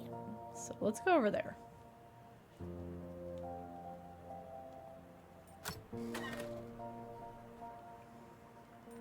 Was Beggar's Lane? Yeah. Not even sunlight can lift the pall of despair on Beggar's Lane, where so many have wagered their pay at the Palladium, only to be thrown out on the cobbles, penniless. The buildings cast long shadows onto the reeking streets, full of gritty waste and newspaper slapping in the gutters. A by-the-bootstraps Londoner with a handle on their vices would seldom tread this dreary block. But the regulars circle back like a spinning jenny. They scrape together what they can, feeding their habits by losing only a little each week. Meanwhile, the tenements, cramped and derelict, provide some shelter from the sight of the roach colonies and picked clean bones of cane rats that settle turf wars overnight. There is the electric buzzing fence preventing the down and out from ending it all in the containment zone, where upon the full moon it is said wolves break free of their cells and feast on whoever happened to make their way inside. Thank you, GM. All right. Okay, we know this area. We know this area because of Atticus.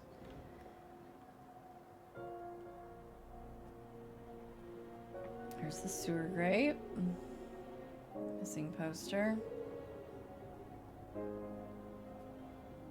Do I get involved with the missing poster if I look at it? Runaways or a kidnapping? Yeah. Not so uncommon for orphans to stray away from their abode should they face harsh conditions. Even so, might have been a kidnapping. And if that, a ladsman would have been the scoundrel behind it. We know this to be true. They're fond of recruiting children to do their shady bidding. We dealt with them as, Ooh, gears and cogs. we dealt with them as Atticus. Troubled woman. I'll bet an engineer would like that. Yep, I bet they would. Let's talk to the troubled woman. This woman loiters around the entrance like she's making up her mind to go inside, but she's far too keen-eyed to be a customer. You there. Hello? Do you work on the Palladium's first floor? Before I answer, I must say, I have a sneaking suspicion it isn't the lovely toffers who have you interested in the Velvet Rose. By the way she just raised her eyebrows, I can't tell if she's taken aback or impressed. Well, replying to a question with a question was the first trick I learned when I became a journalist. Placing a hand over her heart, she backsteps with a slight bow. My apologies. Ivana Orsini, reporter for the London Journal. Pleased to make your acquaintance, Miss... Not a curtsy or a handshake, but a bow. Quite a Tom thing to do. Clara Reed. Yes, I do work. Clara von Trollope, the fourth Countess of the Velvet Rose. Please, this line is so good. Please, this line is so good. This line is so good.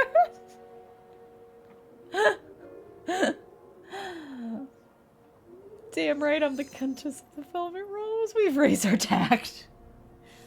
Ivana staggers from her vow, doubled over with laughter. We both laugh for a moment, but compose ourselves to avoid the stares of passerby. I'm honored to be graced by your presence, your excellency. May I kiss your hand? So absurd is the gesture that I can't help but curtsy and oblige. Oh, I like this lady.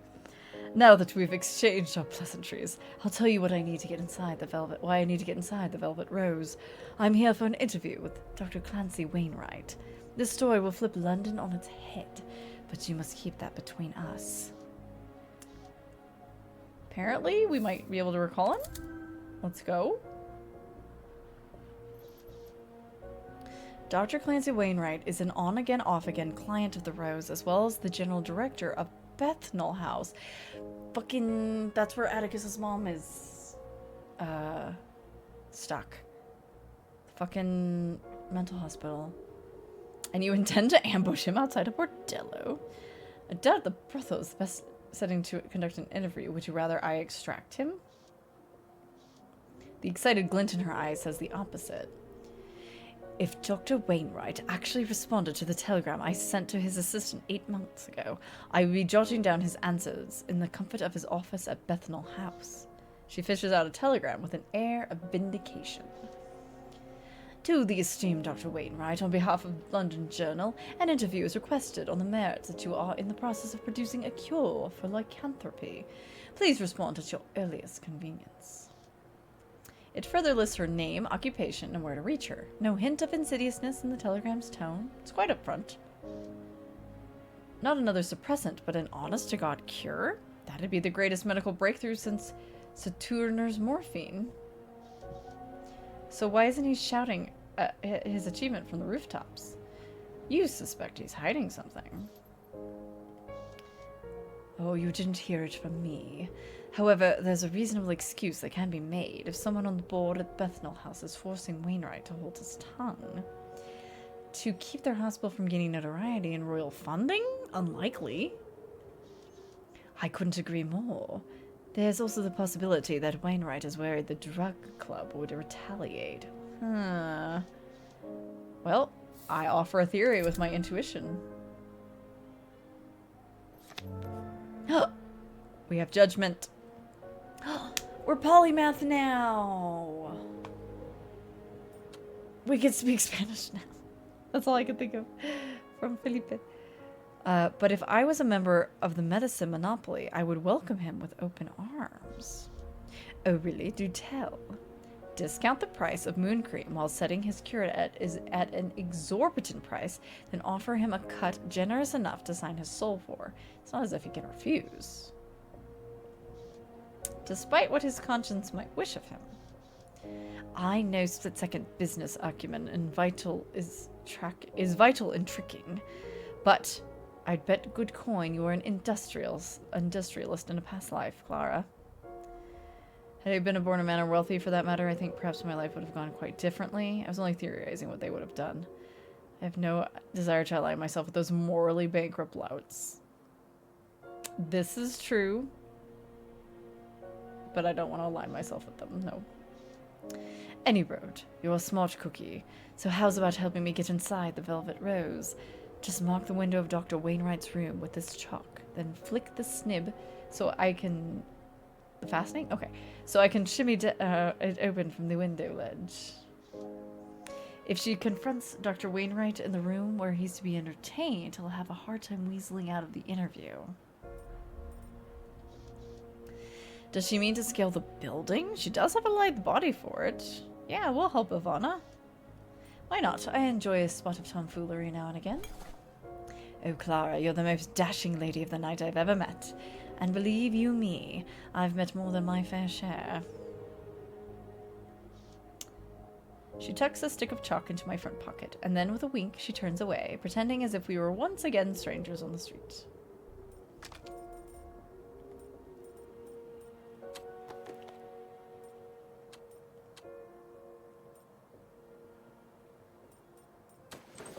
We got chalk. All right, let's go. Home to one of London's most discreet clubs of leisure, as well as an estimably famous gambling hall. Estimably.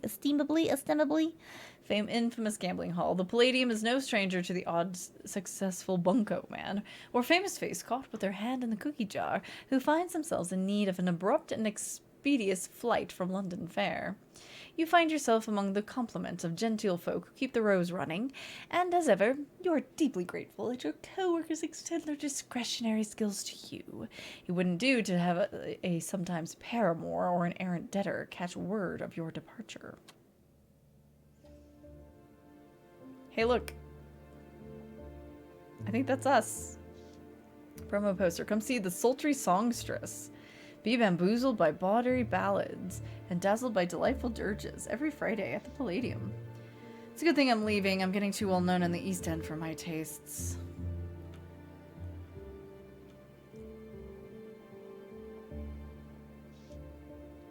A wide range of frocks, tails, and greatcoats. Some in better condition, others seem to never get off the rack. A good representation of the Palladium's clientele.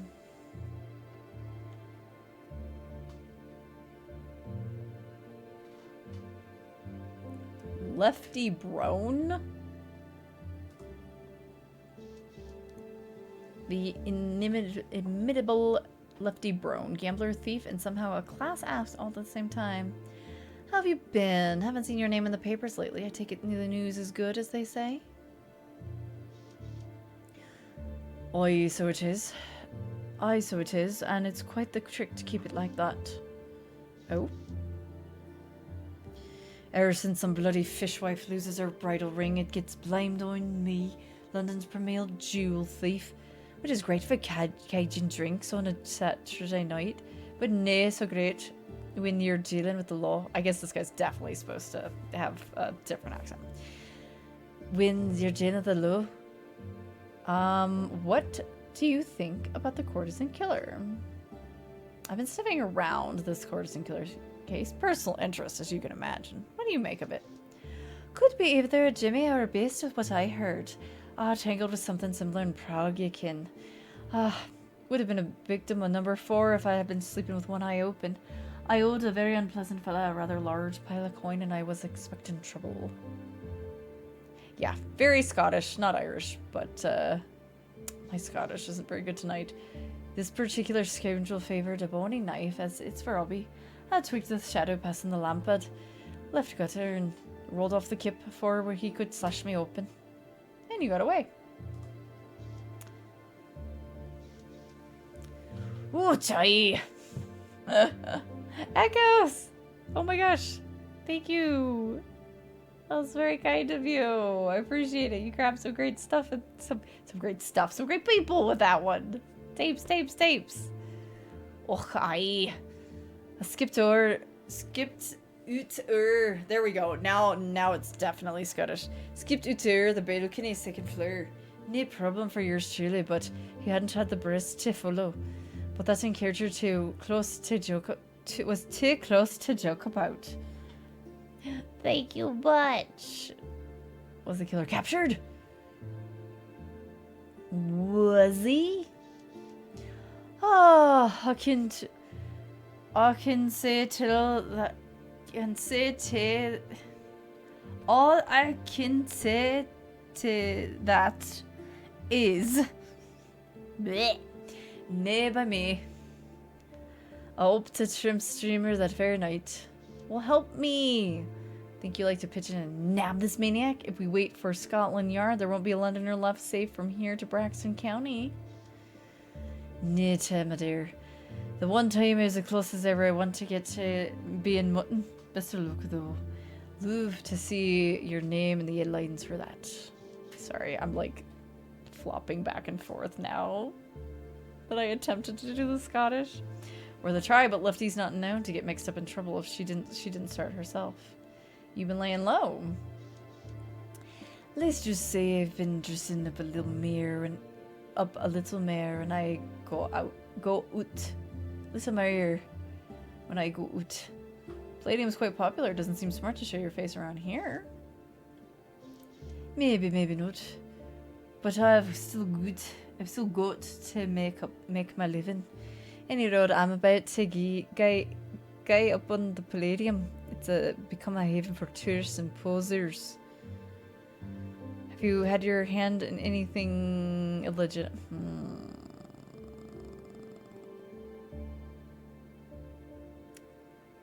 I don't want to make Lefty mad.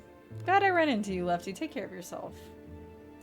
That's something you can always count on less. Bye now. Hi, Clementine. Oh, there's a cat at my door. Oh, look at Clementine. See you, Minotaur? Hi, buddy. Hi.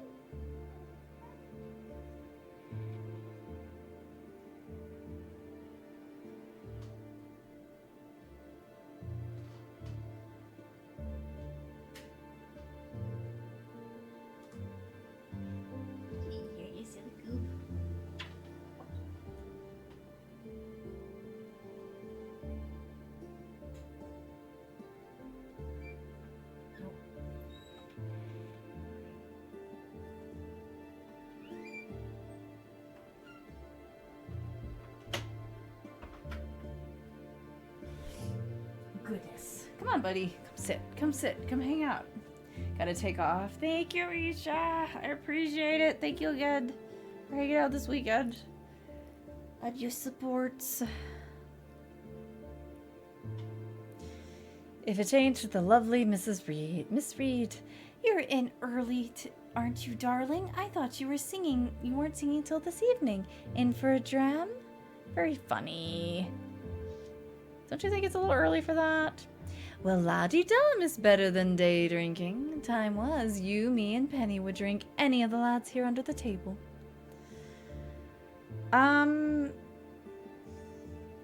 Let's vent. I spent the last night and terribly long morning with one Lord Braxton. You'll forgive me if the headache hasn't quite abated. Wouldn't want to add to it just yet. Now, my ducky. Now that, my ducky, is more than fair enough. The trick to drinking one's opponent under the table often comes down to a pair of clever hands and no small amount of misdirection. Even without the tricks, I'm rather proud of my constitution. I'm quite formidable for a human. Speaking of clients and of headaches, you've been telegram from the Texan here and one from Theodore Redgrave, sent along to your place of business, though I expect they'll have been sent to the bell jar as well. I swear my eyes are failing with the amount of long-winded messages I received. Well, thanks, Clem, but you can bin those. I already read them. Sounds fine. I don't mind tossing something out, especially when it's a misbehaving gin bibber.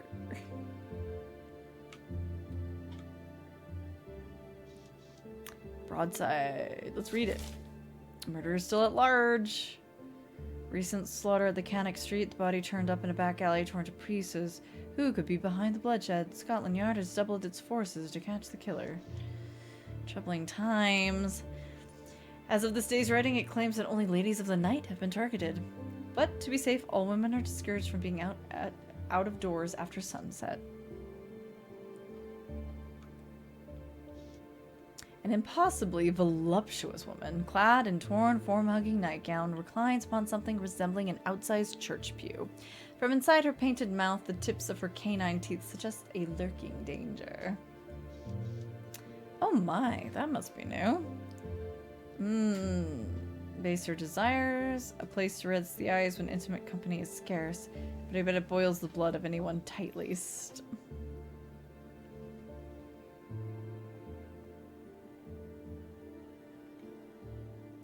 I'll go in there in a second. I wanted to see what things were about over here. Oh. Got some games. I don't want to get caught up in that right now, quite frankly. Microphone. Yeah, I don't really want to go sing. Let's go to the Velvet Rose. Better take care of everything else I need to do before I head in to see Zora. She can be long-winded at times, especially if she's in the mood for a lecture.